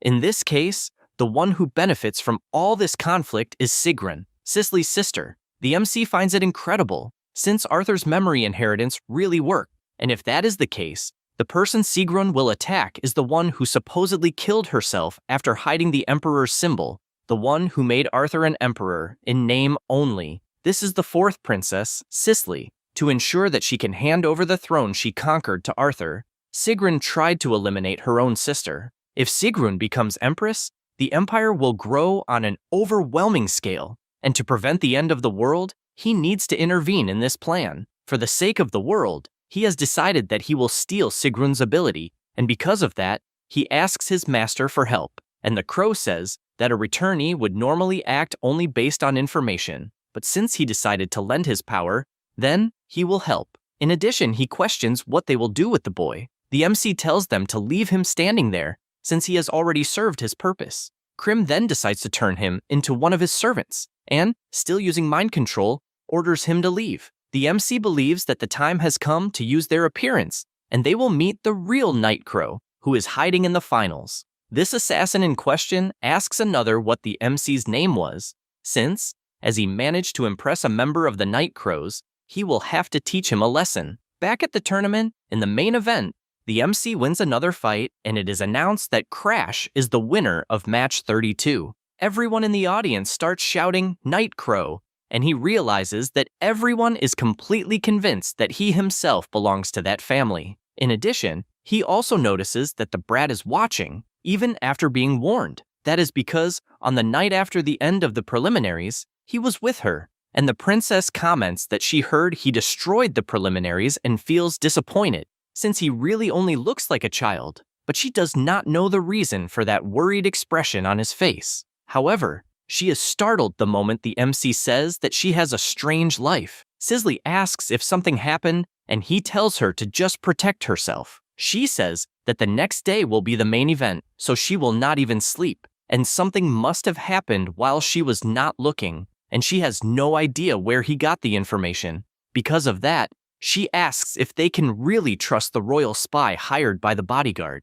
Lena says that, as a precaution, she will check again. The MC looks at her once more and believes that if she appeared in the arena even after being warned, then she realized her sister's terrible plan. With that said, he tells Krim that he wants to see the real Night Crow appear. After returning inside, the assassin appears, asking if it is fun pretending to be a Night Crow. The MC feels that he has seen that before and admits that he did not expect them to appear so soon. The boy draws his daggers and charges forward. Crash begins dodging all the attacks until he grabs his arms. However, a skeleton begins to emerge from the assassin's arm to attack, but it is useless, since with just one kick the MC destroys those bones and also lands a headbutt that breaks the boy's teeth. He warns that it is useless, since forbidden arts that use the power of world corruption do not work on him, and calls him Evil-ask. The assassin cannot believe how his true identity was revealed so easily. MC says that he is aware that Sirgun has his heart in her hands, and therefore asks to make a deal, since with his ability, he will be able to take his heart back, and because of that, wants her to tell everything about the princess's plan. After all, he already knows that the corruptor known as Night Crow is the necromancer Evil-ask. Having had her heart stolen and being kept captive by the Empire for 1,000 years, she is a corruptor. One day, Arthur said that she could be useful, but the Blue generation does not like corruptors. They only knew that she was the only necromancer in the world. Corpses do not leak information, even if the assassin's mission fails. And a necromancer who commands corpses is excellent, especially in a family famous for assassinations. MC arrives kicking the door, since before his regression, the Night Crows were eliminated before he knew their identity. But now, he will have the girl to extract information. She falls into despair since she was found so quickly, and MC, with his hand on her face, tells her to calm down, but Evil-ask screams, wanting to know what he will do with her heart. He says that first he will show the ability he possesses. He uses his Black Hood magic to unlock the girl's conditions, and knows that with so many conditions, a direct approach would be difficult. Therefore, he asks if she fully trusts him with all her heart, since he can take it immediately. She begins to cry and screams that she trusts him. He says that he does not just want to hear words, since he needs to see trust. He asks if she is perhaps tired of her current life, since if she recovers her heart, she will be able to stay lazily in her room all the time, letting the corpses do the work. But if she cannot recover her heart, she will have to obey the royal family for the rest of her life. She becomes desperate since she no longer wants this job and, crying, says that she has already worked for more than 1,000 years and, because of that, wants help. He reveals that she has no other choice but to trust him and asks her to offer her heart in exchange for her truest desire. Everlast continues begging since she wants to live peacefully, just playing and slacking off every day, and because of that, asks him to take her heart. MC liked those words, and because of that, now she is free. He tells her to keep the promise she made. After all, it is a trade, and guarantees that he will return it when he is finished. She laments since she does not want to work, but he wastes no time and asks what Sirgun is planning. She asks if he knows Sarah, who is known as Lena and is the swordswoman bodyguard of the 4th princess. In short, they were going to kill that girl. It was ordered to use her corpse to put an end to Cicely. The swordswoman cannot believe how she was defeated, especially by Demelia. The girl tells her to be grateful since she died for the Empire. Saying this, she drives the spear even deeper and even calls the girl Sword of Madness. Then she tells Everlast's puppet to remember that it is an order from the princess and orders it to manipulate the corpse so that it kills Cicely Ephania. She imagines that it has already been a year since she returned to the past and wants to know if Arthur is watching, since she and Sigrun are doing everything for him because she misses him. One day before the destruction, on the first Saturday after the regression, at 1 in the afternoon, Arthur says that they will meet in front of the Statue of Peace. She had been so happy that she almost jumped with joy when she heard that promise, and, after the regression, went to the place. But Arthur never appeared. They do not understand where the hell Arthur is, and it has already been a year since they waited for him. She wants to believe his words. But first, she needs to recover her former strength. She knows that she needs to work more to ensure that the mission is a success. Suddenly, she tells the puppet to wait and asks about MC, whether it happens to have his corpse. It replies that yes, and she says that it did a good job, although it is not to have strange ideas, since even if Sigrun is not there, it should remember that it has her heart in its possession. The puppet replies that it is aware and, once again, leaves. Demelia thinks it is outrageous that she is hiding such a cute boy and that it is almost a waste that MC is a corpse. The next day, Crash prepares for the fight and cannot believe that he will face the commoner Pilly in the end. On the outside, he gives a very common impression, since he is a pure boy who dreams of world peace. But in reality, he has the potential to enter the blue generation. The boy says he is sure that the MC does not want to be an assassin, and, since they reached the finals, he says their entry is guaranteed, so he can stop being a nightbody and have a normal life. Because of that, he tells him to stop being an assassin, since he seems to be a kind comrade. The MC listens to all of this and reinforces even more that the boy is truly gentle. However, he gives a warning, since clinging to hope will not allow him to overcome despair. Pilly laments being rejected, and after the judge starts the match, the boy uses the 10 steps of heaven to attack. But Crash, knowing what kind of attack it is, defends his back without even looking behind. Pilly cannot believe his feint was read, since it is as if the MC completely understands his swordsmanship. Crash imagines that the boy's expression is as if he had seen a ghost, but technically he is one, since he once took his own life. He knows that boy grew up in a region that snows all year round and developed various techniques, and, before the regression, he knew him better than anyone. The MC knows that, by combining his experience with his sixth sense, even if he moves slower than his opponent, his sword will strike first. Because of that, he tells Pilly to become stronger and lands a direct hit that was enough to win the match. Before leaving, Pilly asks if they will meet again somewhere. The MC remembers their past, when the boy said he would try even harder, since the curse had been removed from his body, ensuring that he would protect that world. The MC knows that was the first time he heard a thank you, and, because of that, he says they will meet again at the academy. The boy says he understands and that he is looking forward to it. The second prince, watching the match, tells Everlast that she was truly 100% prepared and expected nothing less from a nightbody. He imagines that if he uses this group of assassins to attract 9 more, he will eventually have the throne all to himself. She says she is honored to have a favor granted to the second prince, and Siphon asks her to maintain that humble attitude, obeying like a lion dog. At that moment, they notice a strange movement, and the butler shouts that this is the second prince's location. However, he realizes they are the Black Dragon Knights, and does not understand why that order is there, since they are used to punish criminals. Demelia approaches and announces that the second prince is under arrest on suspicion of the murder of the fourth princess, Cicely. The boy becomes outraged and questions why he would kill his own sister. She warns that they discovered he ordered Cicely to be killed, but this leaves Siphon furious with rage, since he never wrote anything like that to anyone. However, a voice questions who said the princess is dead. Demelia recognizes that voice, and Lena tells her to forget the murder, since not even the shadow of an assassin was seen.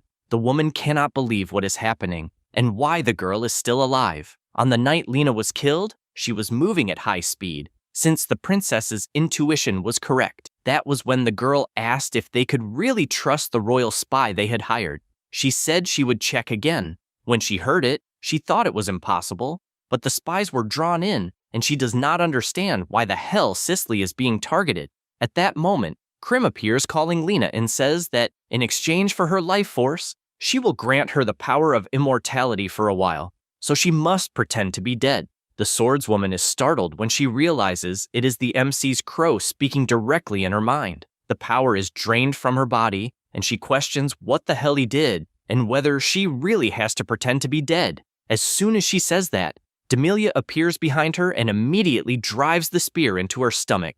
That made her realize that, if it were not for the crow, both she herself and the fourth princess would have died at that moment. Cicely orders the arrest of the vice captain of the Black Dragon Knights on suspicion of espionage. The guard is startled, asking what she means by spy. The princess explains that Demelia used the guards because she was convinced they were dead. Then, with a single command, she orders the swordswoman to finish it, and with a simple movement, she strikes a blow that launches the guard with full force against the wall. Demelia cannot believe how things ended up like this, since she had ordered Evelask to kill Lena, and concludes that the fourth princess is astute for having realized everything, and, because of that, her plan was ruined. She knows that this is the reason Sigrun wants to kill her sister so badly. Because of that, she places her hand on the heart inside her bag and orders Evelask to kill the princess immediately. The girl panics, since the MC has not yet stolen her heart, and as she loses control, she screams for him to save her. At that moment, the Black Hood ability goes to the heart and pulls it from Demelia's hand, leaving her unable to understand why the heart disappeared. She becomes enraged since she failed to kill the fourth princess, failed to capture the second prince, and even lost Evelask's heart, and cannot believe it was all for nothing. Only then does she come up with an idea, since she needs to kill the princess on her own, and will take advantage of everyone being distracted by Evelask's puppets. She prepares herself and advances with her absolute speed, telling Cicely to die at once. However, Crash steps in front, blocking the attack, and even the swordswoman is surprised to see who it is. Demelia questions how a mere corpse managed to stop her divine spear. The MC says that, as always, her simple way has never changed. She is startled since he apparently knows her, and the prince, not fully understanding what is going on, realizes it is his chance and orders her to be captured immediately. The guards take her spear and inform her that she is under arrest on suspicion of murdering the imperial family. She becomes furious at this outcome, since even though her plan was exposed, she should not have done anything unnecessary, and all she wants is for Arthur and Sigrun to help her. Cicely asks if the MC is alright, and he realizes he barely managed to block the attack even using his black flames, and is still far from master level. She says that this is what happens when facing the divine spear head on, but he replies that she is safe, and that is all that matters. The girl becomes extremely embarrassed, and the second prince shouts for them to find the other accomplices of what happened. Because of that, the MC enters the shadows together with Evelask, and tells the princess to keep an eye on her siblings. However, she tells him to wait, since she needs to treat his injuries. but Crash tells her not to worry, as he is used to getting hurt. The swordswoman does not understand what he is talking about, but the princess agrees with everything, although she regrets that he is leaving without her being able to thank him, and promises that she will repay this debt one day. They appear in the carriage, with him finding this movement ability incredible despite having many restrictions. Evelask laments, since she can only teleport living people over short distances, and hands over the golden dragon herb that he had requested. He fulfills his part and hands over the heart, since with that they are even. She was sure that he would make her work forever like the corruptors were, and he does not understand why he would be one. She, in fact, is doubtful, since from what she saw, he used the power of corruption when he stopped Amelia's attack. He understands what is happening, since in her view, the black flames are the power of corruption, and that is why she believed in him the whole time. At that moment, the crow apologizes for interrupting the conversation, but says that he received a message from a subordinate, and apparently, something happened to his fiancée. He asks what that means, and the crow says that he just received a message saying that a bastard known as the assassin dog invaded the mountains, and Bianca appeared at that moment. The MC realizes that this was the bad premonition he had when he encountered the assassin dog's disciple, and knows that the situation is terrible. For that reason, he warns that they are heading immediately to Hardened Hearts. Evelask becomes intrigued, since he is a corruptor who has a fiancé, and, from what she has heard, he is the youngest son of the Valheim family who was engaged to someone from the Hardened Hearts. The MC comes clean and reveals that he is not a corruptor and, undoing his disguise, reveals that his real name is Crash, and that he is the youngest son of the Valheim family. The girl is so shocked that she lets go of his heart and shouts that this is insane, since the boy she knew had always been someone from the Valheim family in secret. Meanwhile, in the territory of the Hardened Hearts, Jenica cries, since if she had been honest, Bianca would never have climbed the mountains. Krim's subordinate asks why Bianca suddenly decided to climb the mountain. She explains that the girl couldn't find any in the market and didn't know she would be foolish enough to go alone. A few days earlier, Jenica had made it clear that she would get what that useless Valheim wanted, and because of that, her sister could return home. Bianca looks back and says that Crash is not useless at all. Besides, she didn't ask her to follow, since she only wanted a search party. The girl says it doesn't matter, since she is determined to complete this mission, because she wants her to return immediately. Bianca says she understands and comments that her sister has hated her since the beginning, since she believes their mother died because of her, and says she will return home as soon as she finds the fungus. Jenica does not accept this, since she didn't want things to end like this. At that moment, the assassin hound appears asking if he can join them. They look back in shock, since someone with a terrifying aura appeared out of nowhere. She tries to understand who the man is, and the guards tell the girls to run, but the assassin hound kills them for getting in the way. Bianca pulls her sister through the snow until they manage to hide. Jenica asks what is wrong with that guy, but all her sister says is that she promised Crash that she would definitely bring back the solar snowfire. Her sister says she is tired of hearing about his fiancé and that she doesn't want to die in that place, and says she has an idea, since they are equipped with a movement artifact and might be able to delay him if they reach the glacial cliff. The hound realizes they were clever, even though he sees no difference. At the cliff, Jenica apologizes, saying it is her fault, but Bianca points forward, saying they must jump onto the rock ahead. Her sister says that if they miss, they will die, but Bianca says they will die anyway if they don't jump. At that moment, the assassin appears telling them to step back and, without thinking twice, Bianca grabs her sister's arm and the two jump off the cliff. He is confused, wondering if they are trying to kill themselves, until he realizes that, in the end, there is a rock to land on and finds it amusing, since he also wants to play. Bianca tells her to trust her and, at the same instant, throws herself at the hound so the two fall down the cliff, since that is the only way her sister would be safe. Jenica remembers all of this and, crying, says that was the last time she saw her. Then, a group was dispatched to the place to find her alive, but they were unsuccessful. She feels guilty, since if she hadn't suggested the cliff area, none of this would have happened, and if she had been honest from the beginning, they would be safe in the mansion. The boy says he is sure that Bianca is safe somewhere. She tells him to stop saying nonsense, since a week has passed, and even if she managed to escape the assassin, Bianca spends all her time reading books, and there would be no way to survive in the deep mountains. The girl is actually sleeping, and in her dreams, all she wants is to see Crash. She wakes up and realizes she fell asleep again. She reflects that she survived for days with only nuts and the heat from the solar snow fungus, and at least her legs are fine. After falling off the cliff with the assassin, she kept climbing to higher places to send a request for help. Eventually, she reached a place where solar snow fungi grow in abundance. She picks up these fungi with her hand, since, as the name suggests, they emit natural heat. Being in a cave about to collapse, she managed to stay warm. She used a survival book as a guide and managed to treat her injuries.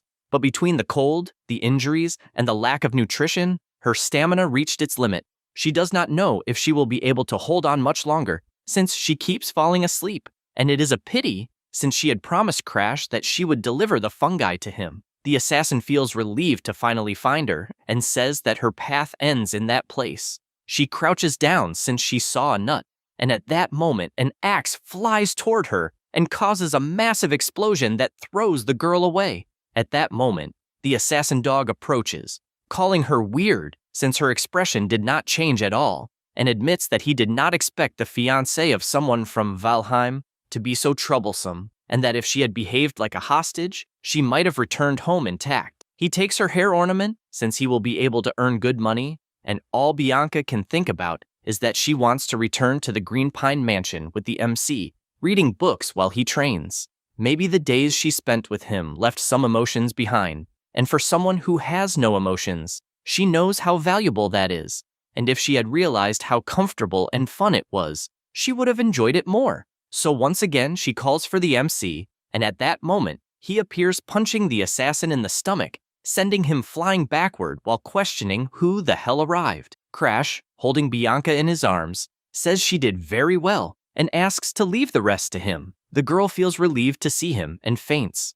The MC tells Krim to take care of her, and the crow warns that he will not be able to intervene, since his servants are not strong enough to fight, and Evelask is still afraid of the guy. He says that is not a problem, since the necromancer teleported him to the place, and that was already a great help. Krim says that last time he escaped by luck, but states that unfortunately the assassin dog is stronger than him, and therefore asks if he is sure he can win. The MC replies that it does not matter how strong the guy is, since in the end, he will win. Bergman asks who he is and why he is intervening. Crash tells him to give it back, but the guy does not understand what, until he takes the ornament back since it belongs to his fiancée. Immediately, the assassin dog advances since he is facing the famous brat from Valheim, and soon the MC realizes how fast the guy is, since he can barely keep up with him using his sixth sense. Bergman says that if he takes both of them as hostages, the price will increase tenfold. Both begin to exchange blows, and the MC is increasingly pressured. The dog wants to see how long he will be able to block the attacks, until he lands a direct hit on the sword that sends it flying away. Then he approaches since the game is over, but finds it strange since Crash disappeared and he cannot sense him anywhere. The MC appears behind the opponent and lands a close-range strike strong enough to crack some of the guy's ribs. However, the MC picks up his sword again since he needs an even stronger blow, and so he advances with his Ignis ability. The guy does not understand what the hell is happening and activates his Ghost Link, which puts the MC into a kind of illusion. The dog takes the opportunity to approach and asks if he believes he will be able to endure this.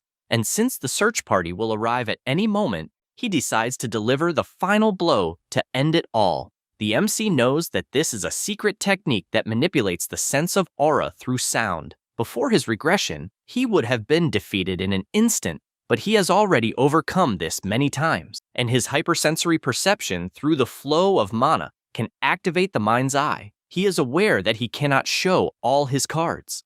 Meanwhile, Bergman wonders if it was a bluff, since when the MC blocked his axe, he showed a movement that was far from normal, and he does not know how long the phantom bond of such a dangerous power will last. And he was right, because out of nowhere, the MC breaks free, and the dog laughs. as he was sure he was not an ordinary prey. He realizes he will have to be more careful when approaching, but finds it strange since Crash is not reacting to his provocations.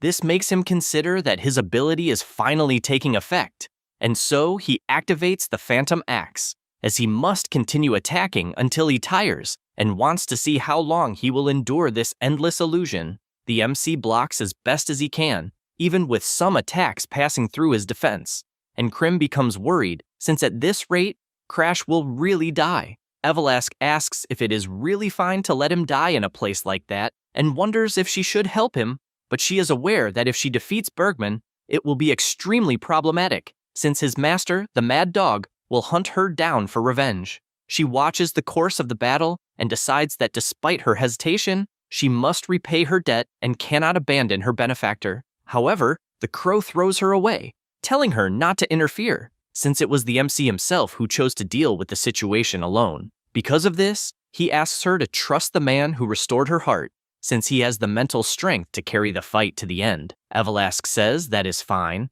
but warns that if Crash dies, she will resurrect his corpse. The MC realizes he is at his limit and has been reading the assassin dog's attacks using his mind's eye, but his aura is exhausted. So, from that moment on, he needs to trust his instincts. However, the axe that hits was an illusion, and the assassin dog appears from above attacking, ensuring that this will be his end. The MC panics, as his situation has worsened too much. But he learned the truth about his limits a long time ago. He was a weak boy who had no talent, and unlike geniuses, it was impossible to grow stronger in the face of an opponent with overwhelming strength. He knows that because of this, he has been hiding his fangs until now and activates his forced rupture, blazing erosion. Using Ignis's flames to convert the energy of world corruption, he surpasses the strength and limits of human flesh. In his current state, he can only maintain this ability for exactly 3 seconds, and filled with rage, he declares that he will finish this before that. Bergman panics, as he cannot follow the strike with his eyes alone, and knowing he will die, he activates his illusory scream. Crash thinks this is annoying, as he aimed for his neck, but the sound blurred his vision and disrupted his aim. The assassin dog realizes the blow landed on his shoulder and, because of that, activates his technique and attacks once more to end the fight. The MC sees the attack and knows his mind's eye tells everything, as the effects of blazing erosion are fading and his head is about to be cut off by the man's claws. Immediately, he activates his black hood, as he will not die in a place like that, even in his dreams. And because of that, his arm gets cut off. However, the mouth on his hand is still moving, just like his mind's eye. The crow is soon surprised when he sees what it is about, because in that state, the MC's concentration reached the domain of fusion with the world, and all the senses of his body went to the maximum level, reaching an absolute state. At that moment, the dog realizes he has lost, and in the next instant has his body cut by a colossal attack from Crash, which split his body in half. Krim is shocked when he sees the result of the battle, since the MC is extremely injured, because the strong defeat their enemies without a scratch. But for the weak to overcome the strong requires a great sacrifice. The crow approaches and asks if he is satisfied. He laughs, and falling into the snow, says he is far from satisfied. Krim then asks them to return, and Evelask, using her teleportation, takes everyone home. Now, an event in the past life, before the regression, Bianca says that if she could express her emotions, the world would not seem so gray. Crash listens quietly, and she asks what would be worse, having emotions or having none, and comments that, in any case, he would not care if she died. After all, they are practically strangers now. He says the family decided this on their own, because the head of the Hardened Hearts simply lost his mind one day and beat his entire family to death before taking his own life, and Bianca was the only survivor, saved by the second daughter, Jenica. In response to the tragedy, the Valheim house considered the marriage alliance worthless and unilaterally broke the engagement between Crash and Bianca. Thus, that meeting was arranged only so they could say their final goodbye. The MC says he is aware that they will not see each other again and asks her to consider what he is about to do as a warning, since he will not be by her side if she gives up on living. With that, he uses his ability to remove the curse from her body. After absorbing everything, He knows that a simple doll will be neutralized instantly, and therefore asks how she feels. Because on that day, Bianca was freed from the snow doll curse for the first time, and, with her entire body distorted, she simply says that the world is truly cruel. At the same time that she regained her lost emotions, she also became a monster. 3 years after that event, in the territory of the Hardened Hearts, the soldiers question how long the war will last. The commander explains that all of this happened because the second prince of the empire sought asylum in Hardened Hearts.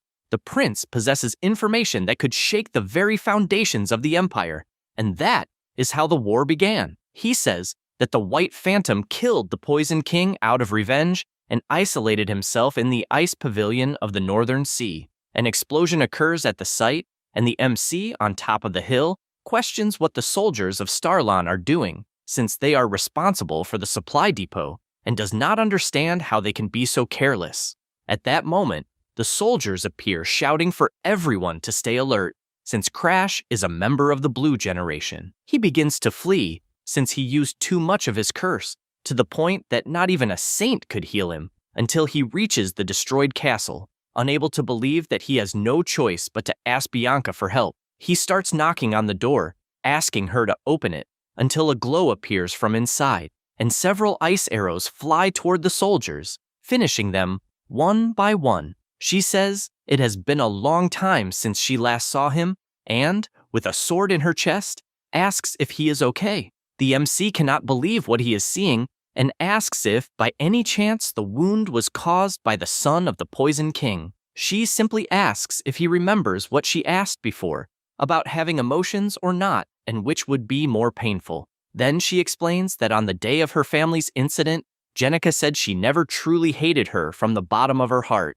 and that she only hates herself for hating Bianca, and that she is a child who did not deserve to be hated. Bianca heard all of this, and, at that time, it was as if she had no emotions and did not understand what they meant by a contradictory feeling. Because of that, even when the family fell apart, she felt nothing. But at that moment, she knows what emotions are, and finally understood their words, and her sister truly loved her. She cried a lot, since she wished her emotions had awakened earlier, and maybe she could have shared the sadness she went through with her family, that, perhaps, could have allowed her to stay together with the MC. After these memories, the MC wakes up, since he had that dream, and, calling out to Bianca, the girl appears, grabbing his arm, as he has finally awakened. He wonders if that place is Hardened Hearts, but she asks about his arm, if it still hurts. Meanwhile, Crash's concern is why the hell she climbed the mountain alone, since if it weren't for Krim talking about what happened, he wouldn't have arrived in time. She becomes confused about what to answer, and says she just wanted to give the solar snow fungus. He takes a deep breath, takes something from his pocket, and hands her her hair ornament. He also apologizes, since he couldn't wrap it very well, and, with a smile, says that he can finally prepare the elixir. She sees all of this and just thinks that she has no emotions, and even with him risking his life to save her, she cannot feel joy, nor anger, and much less sadness. She reveals that she feels frustrated to the point she can't stand it, and doesn't want to stay like this all the time, since she wants to smile with him, and also wants to cry. And when he is angry, she also wants to feel angry together. Having said that, she says she would hate for his emotions to disappear along with hers, and that if he can no longer smile, then she doesn't want that either. The MC tells her not to worry, since the effect of the curse is reduced by half for anyone who is the target. She holds his hand and says that, if that is the case, then she asks him, please, to bring her emotions back. Crash says there was no need to even ask. That's because the second unlocking condition has been met, which was to become the most important person to Bianca. By doing this, all emotions surge in her mind, and seeing him smiling, she can't hold back and runs to hug him. That's because if she could express her emotions like this, at least the world wouldn't seem so gray. After a while, she stops crying, and the MC asks if she is feeling better. This makes him imagine that she has returned to that impassive state and is probably having trouble processing these emotions. Suddenly, Jenica knocks on the door, asking if she can come in, and when she does, she is startled, as she doesn't understand what happened to her sister's eyes. Crash simply asks what she is doing there, and she replies that her brother invited Bianca for lunch, and since the MC cannot move, she decided to bring his meal upstairs. Crash imagines that she wants to talk to Bianca as family, especially since she didn't even look at him. In his past life, Jenica apologized to Bianca, and he wonders if she will do the same. Because of that, he gets his fiance's attention and says that if Jenica tries to change her attitude, she shouldn't feel the need to forgive her, since if she doesn't like it, she should just ignore it, and when everything is over, they will return to the mansion together. Bianca hears this, shakes her head from side to side, and opens a smile, saying that she is very happy now. The MC says goodbye to her, and, after everyone leaves the room, he tells Evelask to lend an ear for a moment, since he wants to hear what the family wants with Bianca. Even before hearing anything, he guarantees that if he hears something wrong, he will sink that house into the ground, and the crow warns that he is not in a position to worry about his fiancée, since he doesn't even have an arm, and asks if he can really steal his immortality in that state. MC asks not to get irritated, since an injury like that is nothing for a saint of the Holy Land, as she would heal it in the blink of an eye. One of the 4 nations, the Holy Land of Freeman. It is said that the saint there possesses a divine power granted by God, even capable of resurrecting the dead. Krim asks if he really believes his family would spend a fortune on someone useless like him. MC laughs, since it is true, and he has been thinking about replacing him with a better right-hand man. Krim is startled upon hearing that, and questions if that is the reason he recruited Evelask. He says yes, since if it is her, stitching the right arm of a dead man should be child's play. The crow cannot believe he wants to use the girl to the very last drop. He reflects that, in fact, it is just a coincidence, as he does not exactly plan to lose an arm, and says he plans to meet the demon of the sword. The crow is startled, since he knows who he is talking about, and questions if he really found his remains.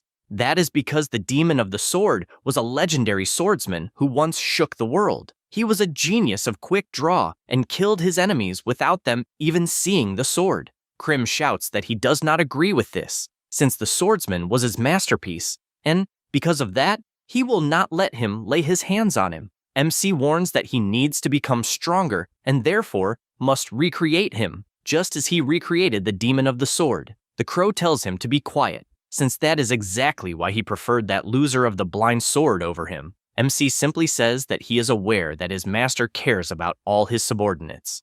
In addition, he knows that finding the weakness of Crimson Garden is quite simple. That is because this guy sees the world through the eyes of his subordinates, and that is why he unconsciously grows attached to them. Since he has the saint on his side, if he continues healing his subordinates while torturing them, he will end up revealing the location on his own.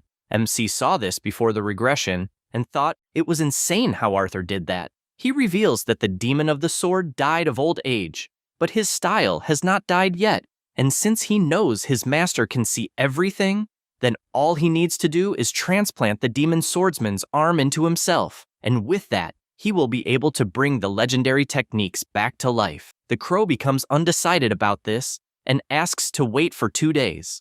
MC thanks him and imagines that this resolves the situation of his arm. Now he only needs to see how the house, Valheim, will react to the news he sent and still needs to settle his matter with the Hardened Hearts regarding that arm. In addition, he is worried about Ariod, since even though he was informed, he must still be concerned. He lies down on the bed, since he is tired, and Evelask remains relaying the communication through the rat. Bianca refuses the request, and Mariakan, who is her brother, says that he has already settled matters with the vassals, and, because of that, she must hand over the position of fiancé to Jenica. She replies that she may be a child, but when there is something she wants, she will never let it go. Because of that, she assures that she will not give up her position as fiancé, and it is the only thing in the world she intends to protect. Her brother becomes enraged and questions how she can endure that position while being a discarded, cursed doll. Jenica stands up, saying that he is going too far,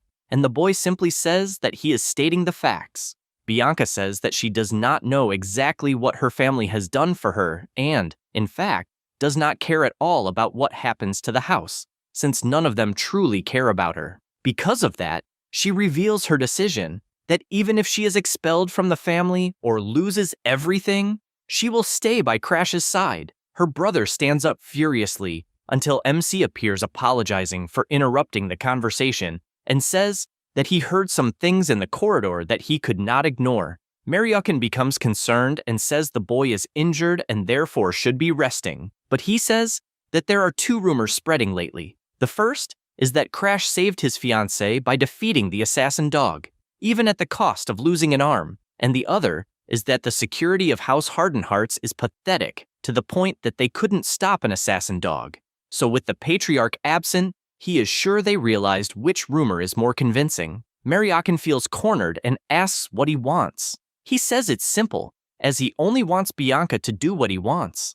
The boy is surprised, as he initially thought his sister just wanted to leave the family and can't believe the two of them really formed a bond. Seeing no options, he accepts the proposal. The MC says he has one more thing and asks if the priest of Harden could heal his arm, since the results will be clear in 2 days, and that would be good for a priest's reputation. Mariokin doesn't understand what the hell he is planning, but decides to accept. At that moment, Jenica is shocked, calling her brother, since out of nowhere, Bianca completely changed her expression.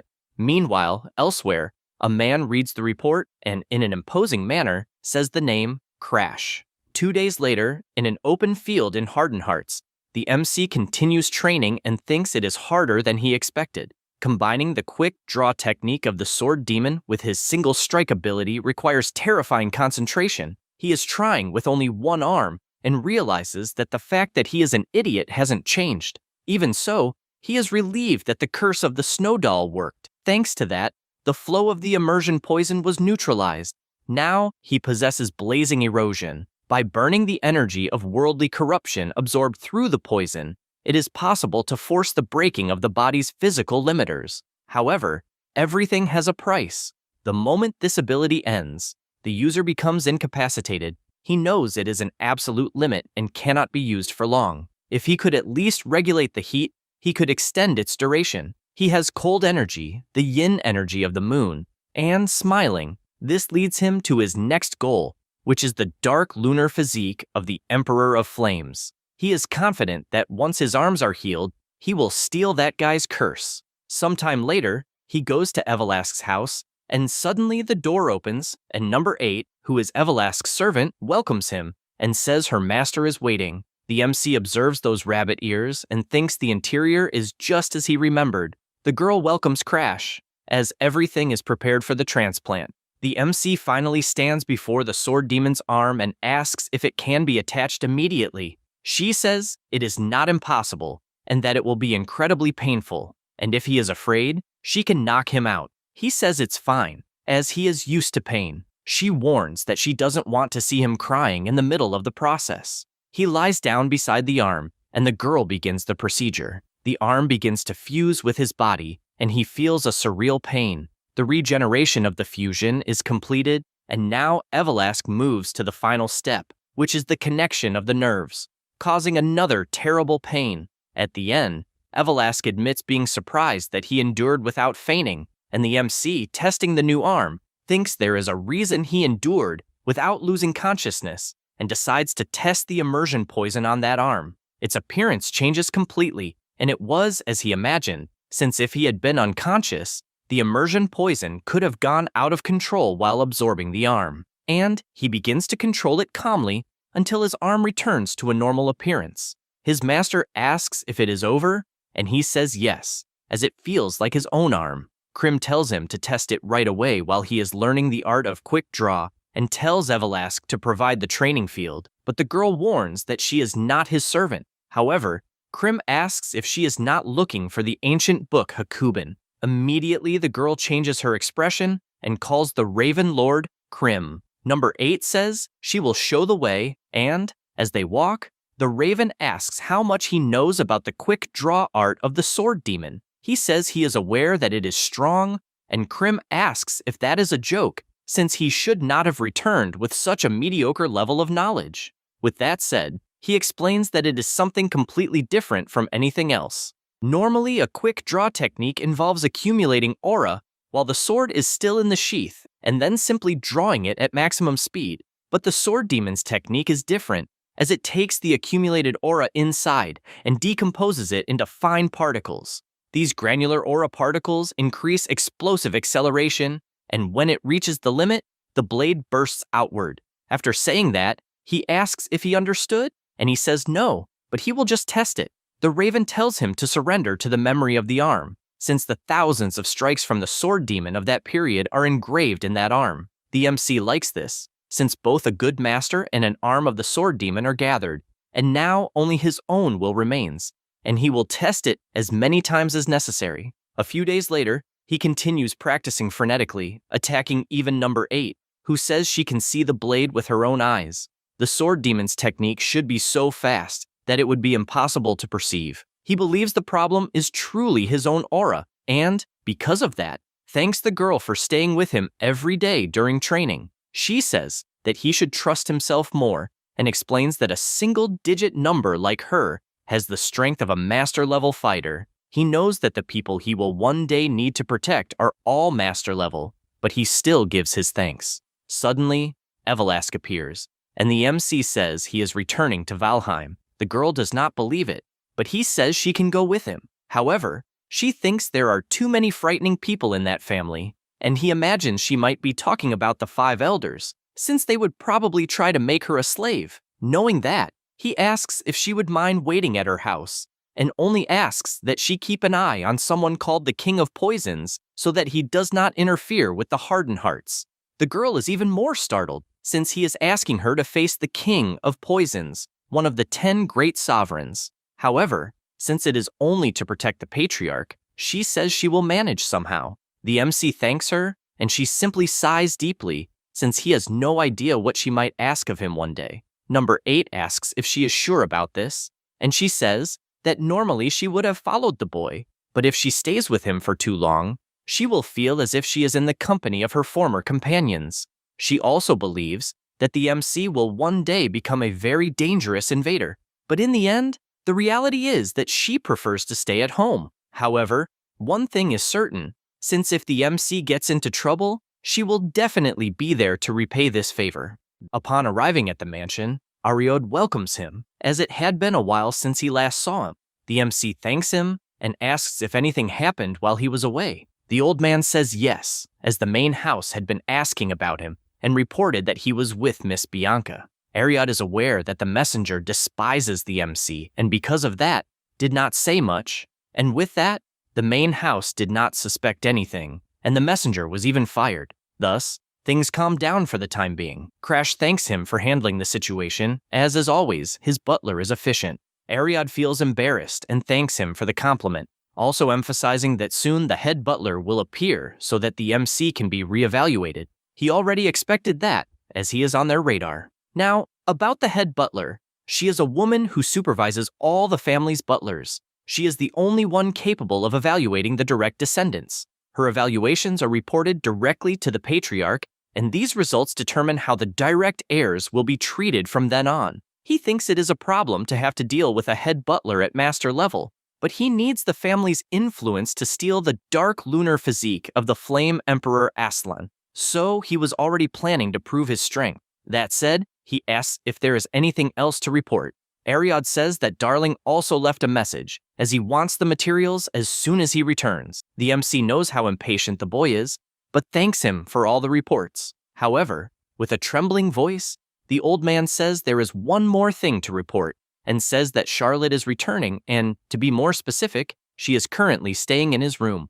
No sooner does he say this than the girl appears, jumping down from the top of the mansion. The MC is startled, although he knew that sooner or later she would appear. His sister says that she waited too long and almost died of boredom. Crash apologizes, but thought she would take a little longer. She laughs, as she did not know she was supposed to take longer and, releasing her aura, asks if he is serious. The MC is startled by all that pressure and questions himself if she has already surpassed the master level. She laughs once more, as she is joking, and she even heard that he fought like a hero to save his fiancée. When she tries to touch Bianca, the MC pulls her away to prevent it, and she assures that she will not steal his wife, and even asks him not to look at her in such a suspicious way. He says he was just surprised that she invaded his house without even warning him. She finds it funny that he is speaking as if the house were his, and once again releases her overwhelming pressure and says that the mansion belongs to the Valheim family, so the house belongs to all of them. She only appeared at the family's house, and he is acting like that, and she finds it a bit too much. The MC is frightened, as his sister is just like his mother, as she gets irritated over anything. Therefore, he asks if she is angry. She replies that she is not, as she believed they were close and, because of that, wants to know why he kept it a secret.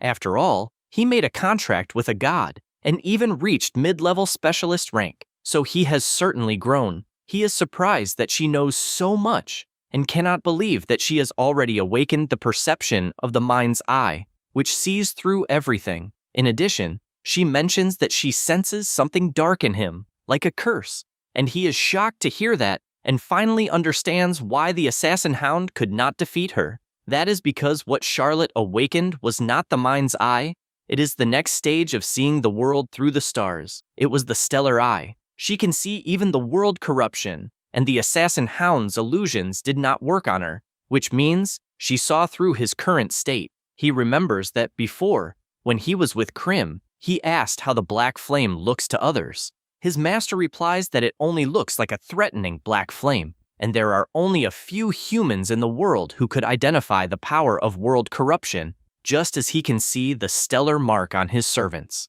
In addition, Krim emphasizes that he is fundamentally different from others, as he has corruption mixed with his own aura, so most people would just mistake it for a curse. After remembering that entire conversation, he realizes that the world truly has not changed after returning, and that he cannot lower his guard. After all, the moment she realizes that he can control world corruption, she will definitely try to kill him. She approaches and says that he has a lot of equipment and is probably as greedy as she is. Charlotte tells him to leave Bianca in the room, as she wants to see him at the training field. Then, releasing her aura, she says she wants to test his current abilities.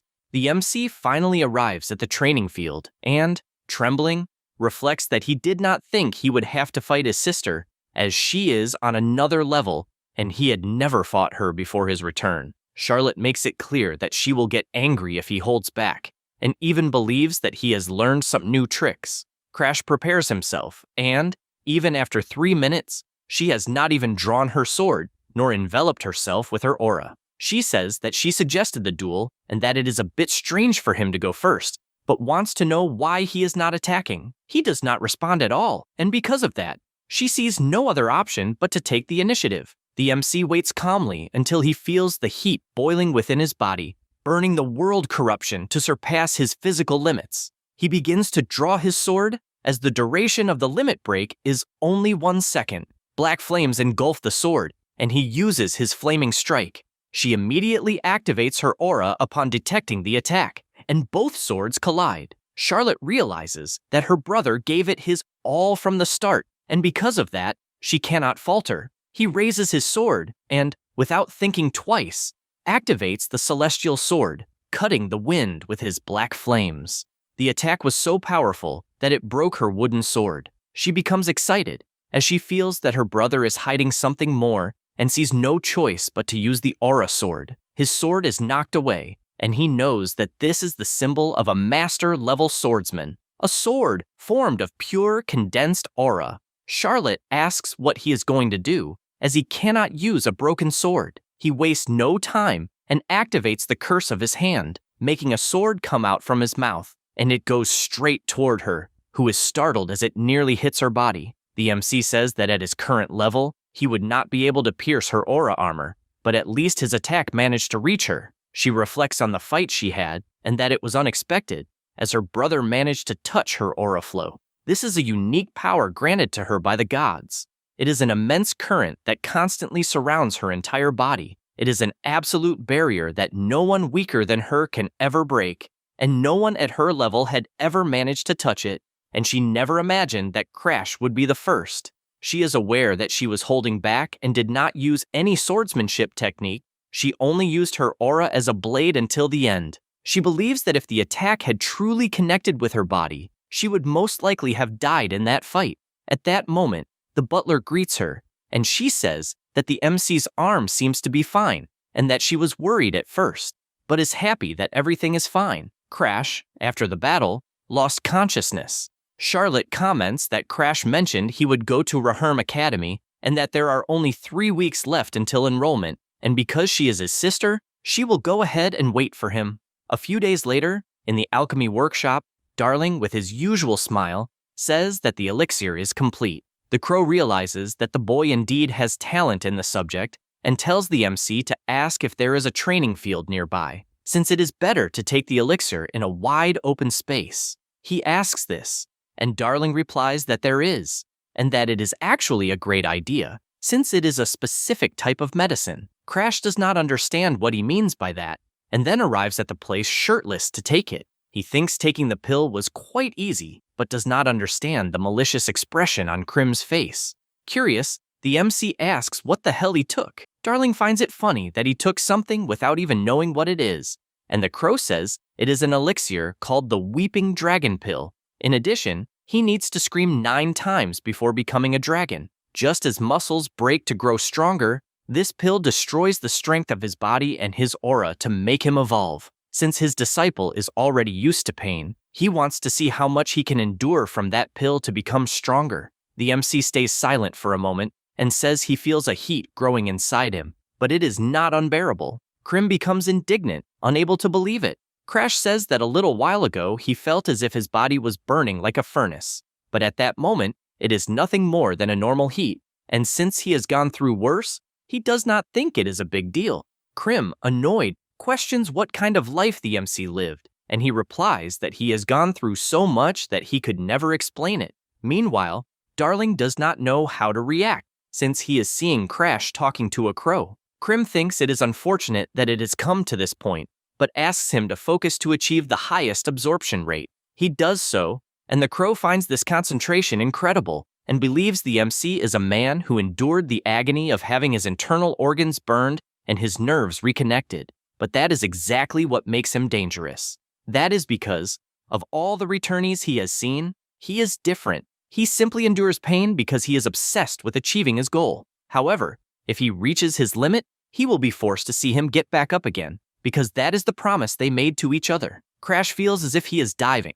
His aura was nothing more than a puddle, and now it has become a lake. Until now, he could only refine the quality of his aura using the mansion's secret techniques. There was a limit to how much he could increase his total innate aura, but after taking the Weeping Dragon Pill, he rose to high-level specialist in the blink of an eye, which means he is finally on the same level as the geniuses. Krim, observing this, thinks the boy is really stubborn, since using Ignis to burn away the impurities expelled by the pill is incredibly ingenious. The MC says he needs to be stubborn, otherwise he will not stand a chance against stronger opponents. He points out that this includes his master. Krim notices all this determination, and at that moment, Darling appears shouting, since Bianca did not want to stay away from her husband. She asks if he really needs to go that far. Crash apologizes and says that from that moment on, she will wait in a cozy place.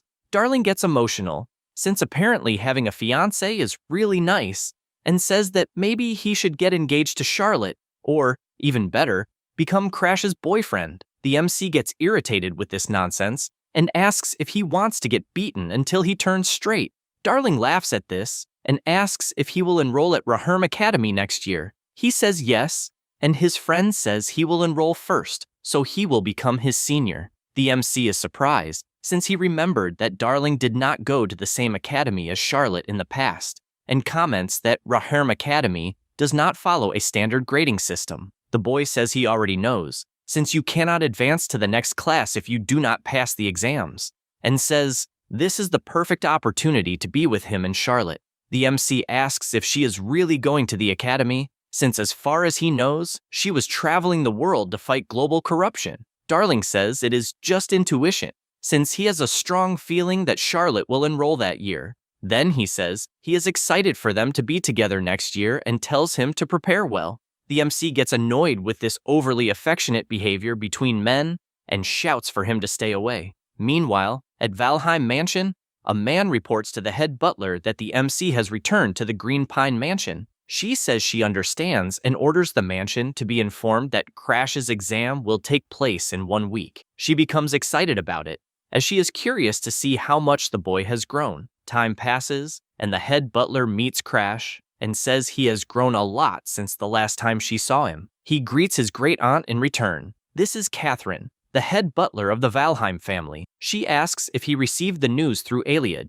The MC says yes, since he is aware of the exam he needs to retake. She says she will need to reassess his abilities, since he even defeated a master-level assassin dog. He tries to say it was luck, but she, excited, says that luck is also a skill. Crash realizes that it seems he will not be able to avoid this conversation, and she, without wasting time, says that if he cannot stay at the same level as Charlotte, he will have to give up the position of head of the family. The MC is surprised hearing this. When the destruction of the world caused by corruption approaches, strength will become more important than lineage, and even if someone is a commoner, an era will come where the strong will become emperors. He likes that, since it is natural that such a future could not be imagined at that moment, but he found it amusing in its triviality. Catherine finds it strange that he is laughing out of nowhere, and Crash asks if becoming the head of the family is really that difficult, since a seat worthy of the strong will be prepared for them,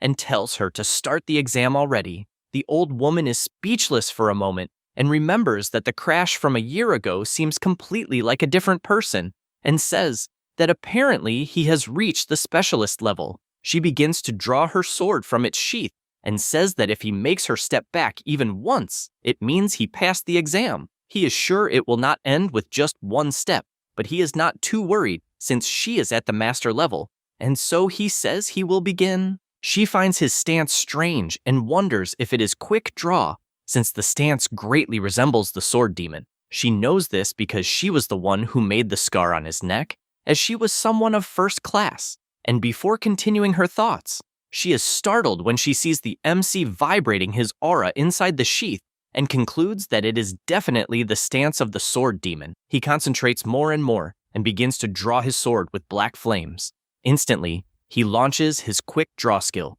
which flies toward her. Catherine firmly holds her sword and says she does not know where he learned that technique, then, repelling all the attacks, concludes that he is without a doubt not the same person as before. They stare at each other for a moment, and the old woman notices something strange with her sword, since it could not completely withstand the attack and broke in half. She smiles since she did not expect it to break even though it was an old sword, and because of that, she tells him he passed the exam. Having said that, she prepares to leave, but Crash tells her to wait and shouts that he wants to join the Seikai Order of Knights of Valheim, which is currently staying at the Red Magic Tower of Halgrim. She is aware that it is not a high-level order, but rather a mid-level one, and asks if she understood correctly. He replies that yes, and she soon notices that his eyes are planning something hidden. Anyway, she says she will consult the commander of the knights, and leaves. He falls to the ground since he went through a tough time, and at that moment, someone approaches him, saying that they heard from Charlotte that he endured about 7 steps.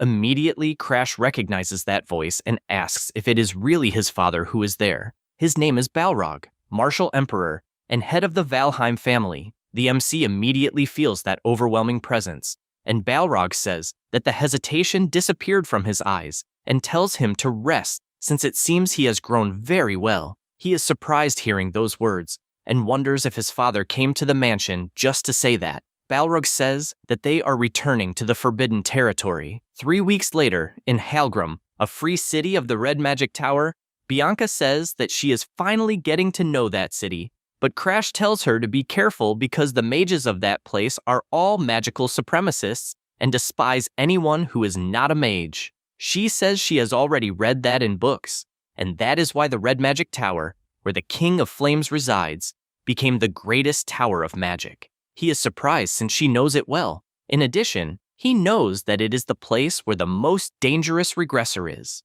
Of the 3 who inherited the memories, this girl reached the peak the fastest, the Red Witch Abala. He starts to sweat coldly since he needs to make sure she does not discover that he is a regressor, and as soon as they finish their business, he will leave as quickly as possible. And they go to a shop, and Bianca, curious, asks how he knew about that place. He explains that it is a famous shop, known only by those who have knowledge of it, and there are people who eat the food from that place every single day. Lilina, who is a maid of Aslan from the Ygritte family, is eating the master's bread, and the MC questions whether it is right to do that since the girl definitely has not changed at all. She, very happy, says that she will come back another time and hopes that her master will be satisfied. Krim, watching her, understands that she is indeed the person the MC mentioned and asks to follow her to obtain more information. He knows it will take time, and because of that, calls his wife to eat something delicious.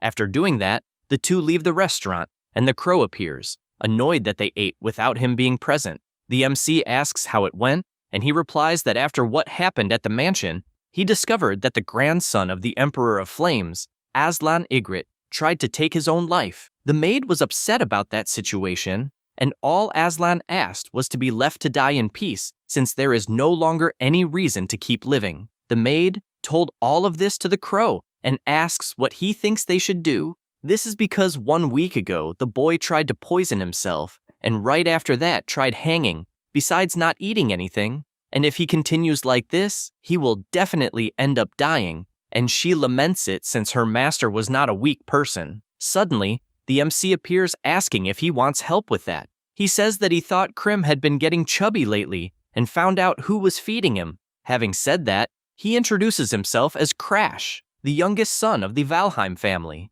Lilina finds it strange since, as far as she knows, the Valheim family is the most powerful martial family in the kingdom, and by any chance the son of such a prestigious family is listening to other people's conversation like that. He explains that he overheard it and thought he could help. She does not understand how he could help, and he says that the reason Lord Aslan lost the will to live is because Dorothy, a student of the Magic Academy, disappeared. She starts to sweat coldly since she has no idea how he could know that, since only a few people from the Ygritte family should know. The MC questions why they are hiding the disappearance of an ordinary girl and asks to look at it from another point of view since global corruption and corrupted species are always learning and evolving. Because of that, the forbidden areas keep expanding without limit, and the forest of the King of Spirits is no exception. The maid asks why he is talking about that now. He says that the forest of the King of Spirits evolved and produced this, a spirit extremely close to a human. That is the true identity of Dorothy, and that is the reason the vice head of the family is hiding her existence. Lilina, increasingly terrified by the story, asks why he is telling her all of this since she is just a maid. Crash knows that she goes every day to a distant cafeteria for Aslan, and even when she is alone, she keeps worrying about him, so he thought that someone like her could certainly save him. The MC reflects that once he was saved by Aslan, the boy, at the time, told the MC not to push himself too much since he does not want to lose. That confidence was stamped in Crash's eyes, and because of that, he wants to repay that favor. Thinking about that, he asks, please to let him see him in a few days, and no matter what happens, he guarantees that he will bring Dorothy back from the forest of the King of Spirits. Now, about spirits, they are a type of corrupted creature that threatens the world. They live in the forest of the King of Spirits, a forbidden area around Helgram. The magic tower acts as a great barrier, fighting on the front lines. Krim, in her girl form, says that to enter the forest, she needed an investigation pretext. That is because she has the form of a girl who is from the Global Corruption Investigation Team, whose name is Milsis. He explains that he is being watched by the main house, and because of that, asked to join the Isekai Knights of Helgram. She is aware and says that it is one more problem to deal with, but anyway, hands over the badge necessary for the mission. He is surprised to see that she is already third class, and asks if she is trying to become captain of the whole damn thing. She says she does not want that, and is only in a high position because of her competent subordinates. A guard says that the place is not for unauthorized people. She introduces herself as a Saphira-class investigator accompanied by the MC, who is a fourth-class combatant.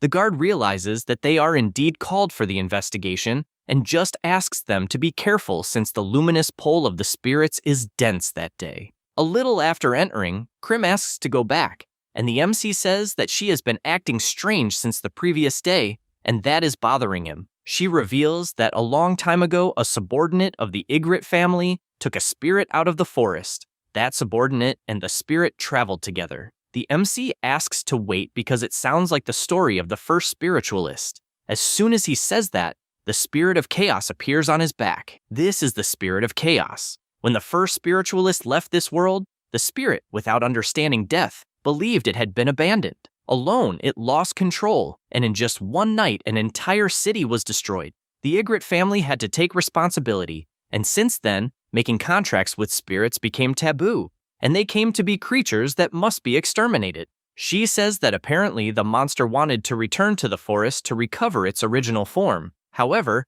he lost his reason, leaving only aggression, since the spirit of chaos is out of control upon recognizing Krim. She laments that things ended this way, and says she will resolve it with her own hands, although, unfortunately, that body does not have many abilities, and, therefore, they must emerge. The MC says that it is not necessary, because in his past life he was responsible for defeating the spirit of chaos. The monster begins to attack, and he, using his sixth sense, dodges and blocks those attacks. Before the regression, he had difficulty because only skill-based attacks worked against that spirit, but currently, he possesses more aggressive abilities. He prepares his sword, and the monster wastes no time trying to attack him. He takes a deep breath, as he is much stronger compared to the past. Then he uses his flaming slash, which is more than enough to split the monster in half. He realizes that the attack was weaker than expected, and it must be because it was somewhat purified within the forest.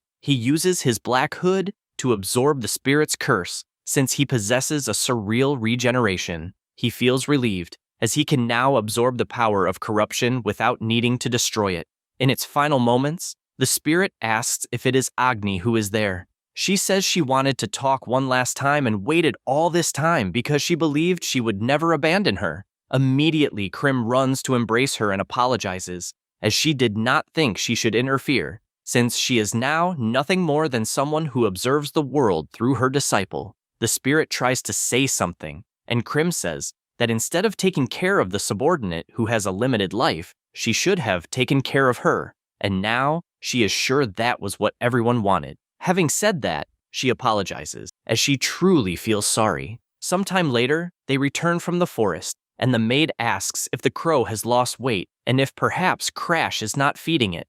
The MC asks if it is some kind of joke, since the Valheim family does not skimp on food. But his main concern is whether he will be able to see Aslan.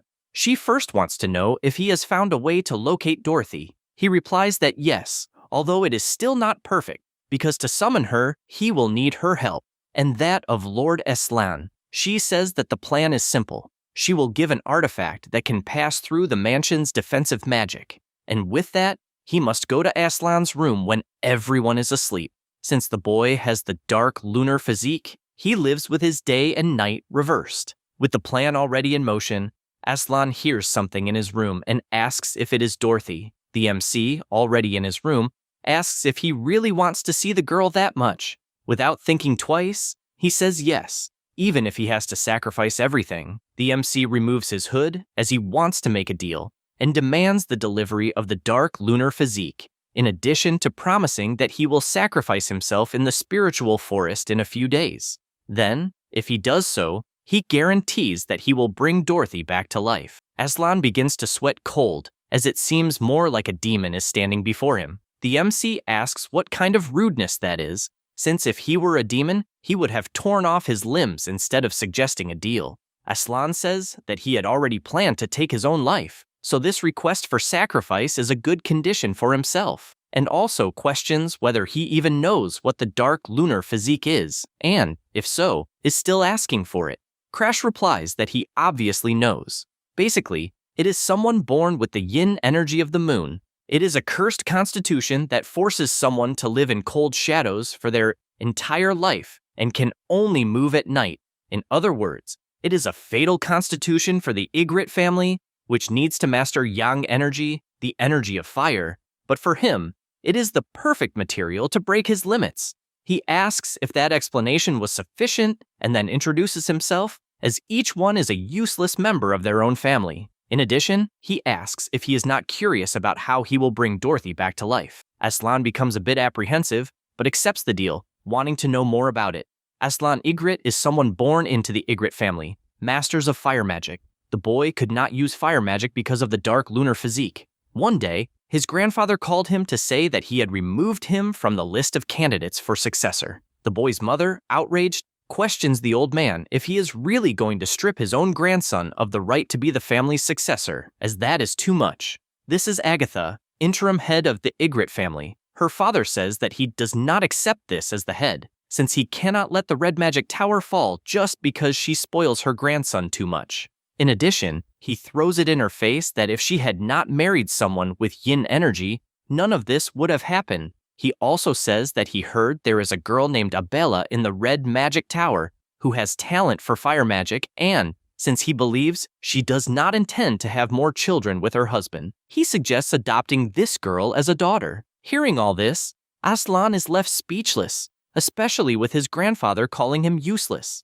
Aslan calls for his mother and says that he will try harder in magical training, as if he does so, he is sure his grandfather will look directly into his eyes. She becomes furious at those words, as that is not enough, and asks if he has forgotten that his father was killed by the old man. Agatha makes it clear that from that moment on, he must make his life depend on it if he wants to keep living. From that day on, Agatha treated her beloved son harshly, as if he were someone else, to ensure he would not be killed. In the past, the MC was by a bonfire asking Aslan how he ended up with his body like that. He replies that it was for revenge, since his grandfather only cared about the family, to take revenge on the King of Flames who took away what was precious. He ended up burning his own body. After Aslan burned the dark lunar physique along with his own body, he left the family and became the Emperor of Flames, surpassing even his grandfather, who was the King of Flames. He knows that the unlocking condition of the dark lunar physique is to resolve Aslan's stubbornness.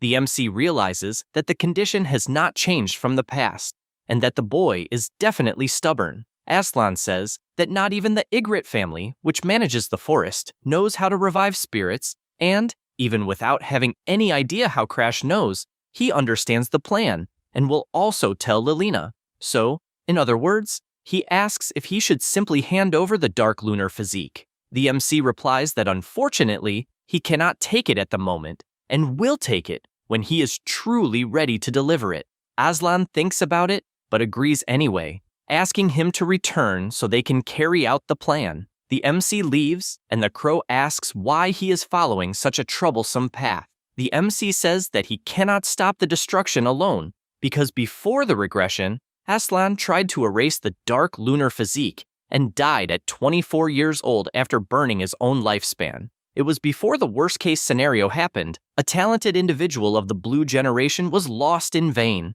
Crash says that this time it will be different, since while fighting the disaster, he needs him to live and play a role supporting him. This is because he will not be able to use Sigrun and the others as Arthur did, since the risk with them is too high. Unlike Aslan, who was someone he could talk to and already had talent before the regression. In addition, the dark physique is the key to overcoming the flaming erosion. It is a chance to kill two birds with one stone. At that time, Lilina asked him please to use the ability to steal curses to take the true feelings of the young master, since the two were great friends, and made him promise that. He remembers this, and concludes that in fact, if he fulfills this promise, it will be killing 3 birds with one stone. Sometime later, Aslan was burning in flames, and his grandfather kept saying that he never imagined he would bring such shame while he was away. Agatha begged her father to stop, since, in that way, her son would die, but he, not caring about it, slapped her,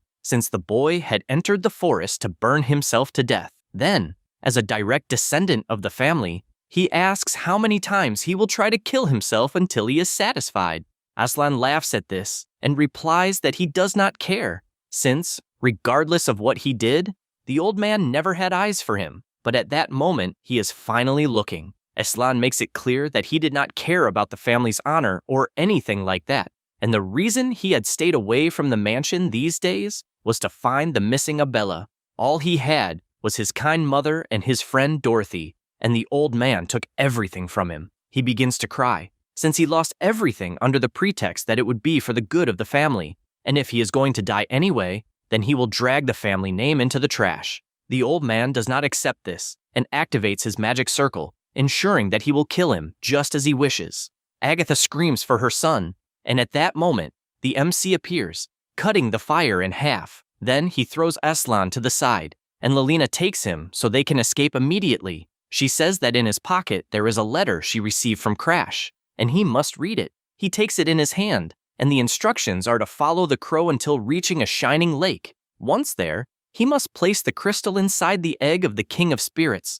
Upon diving, Dorothy will probably come back to life. Lelina explains that it is complicated, since, to steal the crystal from Dorothy, all they had to do was lure the interim chief, but they never imagined that the chief would have returned. Aslan looks to the side and shouts to the MC, who is facing his grandfather. He says that he does not understand why he wants the lunar physique so much, but regardless of the reason, he tells him to take it at that exact moment. As he says this, the condition is unlocked and a black vortex appears. Immediately, the head of the family notices that something is wrong, since, out of nowhere, the MC's energy became extremely stronger, and because of that, he asks who the hell the boy is. He replies that his name is Crash Valheim. The old man asks if he is the useless one from the Valheim family. Crash smiles and replies that yes, and that he is also Aslan's friend. The old man does not understand what he means by that friend comment, but he admits that he is sensing a sinister energy, or rather, a condensed curse, and apparently, his grandson did not care about people either. Adolf tells him to leave since he is far too busy with his grandson, and also has no intention of picking a fight with the Valheim family. At that moment, the MC approaches and delivers a powerful slash, since even though the guy is one of the 10 strongest people in the world, he is turning his back on a rookie. The old man gets irritated by this, since both the MC and Aslan only learn things the hard way, and a massive destruction can be seen from afar, even frightening Aslan as he imagines what is happening. Lelina tells him to hurry because they need to save Dorothy quickly, especially since Crash said they would only have one chance. He follows the step-by-step process because no matter how many spells he learned, he simply could not use fire magic and was the shame of the family, a useless person. Back then, he was standing face to face with her, and she asked if he was some kind of genius because he used a different formula. He replies that it is nothing special since anyone at the academy can do it. Dorothy thinks that is amazing because she cannot, and even at the Magic Academy, they call her a failure. Because of that, she asks him to teach her some spells that appear in the grimoire, and as payment for the lessons, she will give him food from her favorite restaurant. He knows that a mage who cannot use magic has no value, and Dorothy's presence was always mysterious. Curious, he asks why she wants so badly to be able to use magic. She answers that it is simply fun, and also asks him the same question since she is curious about him. He replies that he is the son of a prestigious family of mages, so naturally he needs to learn it. When he was younger, he used to have fun with anything, celebrating with his mother while saying that he could use wind magic. Agatha grabs him by the arm and says that from that moment onward, magic would certainly become something indispensable in his life. Dorothy comments that apparently he liked it when he was a child, and he confirms it, while also thanking her for that. She does not understand why he is thanking her. He simply walks up to her, calls her by the shoulder, and kisses her lips without even hesitating. He tells her that he likes her, and the embarrassed girl says that he is completely reversing the order of things. She was responsible for giving him a reason to live. However, one day, she got hit in the head by a machine, and Aslan falls into despair, while his family asks if he is okay since the spirit tried to involve him in a terrorist attack. Aslan tries to explain that it was not like that since Dorothy was actually trying to stop the attack. When the illegal Spiritual Research Society attacked the academy, she helped put out the fire and protected his body with her own life, and everything good that happened was thanks to her. The people around him become outraged that he is defending a spirit and cannot believe those words are coming from someone from the Ygritte family. Back in the present, those memories only make him cry until suddenly she appears in the middle of the water and hugs him, saying that she loves him too. Meanwhile, the MC is out of breath because of the battle, and Adolf admits that apparently the Valheim family received God's blessing to give birth to a monster, and thinks it was not bad at all, because in terms of speed, he is already at master class. However, gathering energy in his hand, he warns that he cannot let him take another step and tells him to get out of the way immediately. At that moment, a powerful light appears in the middle of the lake, and the crow shows up reporting that the spirit has finally revived. He thinks that is incredible and knows that the 3-second penalty that corrupted his body was neutralized thanks to the dark lunar physique he obtained from Aslan. Because of that, not only can he maintain his strength during battle, but if he corrupts his power while aiming to maintain it for 3 seconds, he should be able to wield power on a completely different scale. He tries to push his power further and further to its limit, and Adolf is shocked because he knows exactly what that power is. The MC finally surpasses his own limits and activates the second form of the heavenly sword of blazing destruction. He attacks his target with everything he has until he manages to break through the fire barrier and causes colossal destruction around him. The old man, seeing Crash, thinks it is impossible. After all, his defensive magic was broken through and even injured him. However, that cost him the sword since it shattered into pieces. Adolf calls out to Crash and asks once again if he is really Aslan's friend. He replies that he is since he knows him better than he would like. The bearded man is impressed because Crash had definitely become someone great, someone whose name would be known throughout the entire world, and if he remained by his side, he could become a prominent figure of the new generation. And if Aslan stayed with him, the fame of the Ygritte family would also increase. He can only imagine that while he was away searching for Abella, Aslan ended up finding someone even more extraordinary. At that moment, an ice barrier forms in front of them, and Aslan shouts that apparently they provoked a dangerous high-level spirit and asks everyone to leave that place. The MC thinks that is incredible and calls out to Adolf, the King of Flames. He says that he is leaving the high-level spirit to him and walks away. The old man becomes furious because of that, and the forest turns into complete chaos because of all these events. That's all, folks. If you enjoy the video, subscribe and hit the bell. Thanks.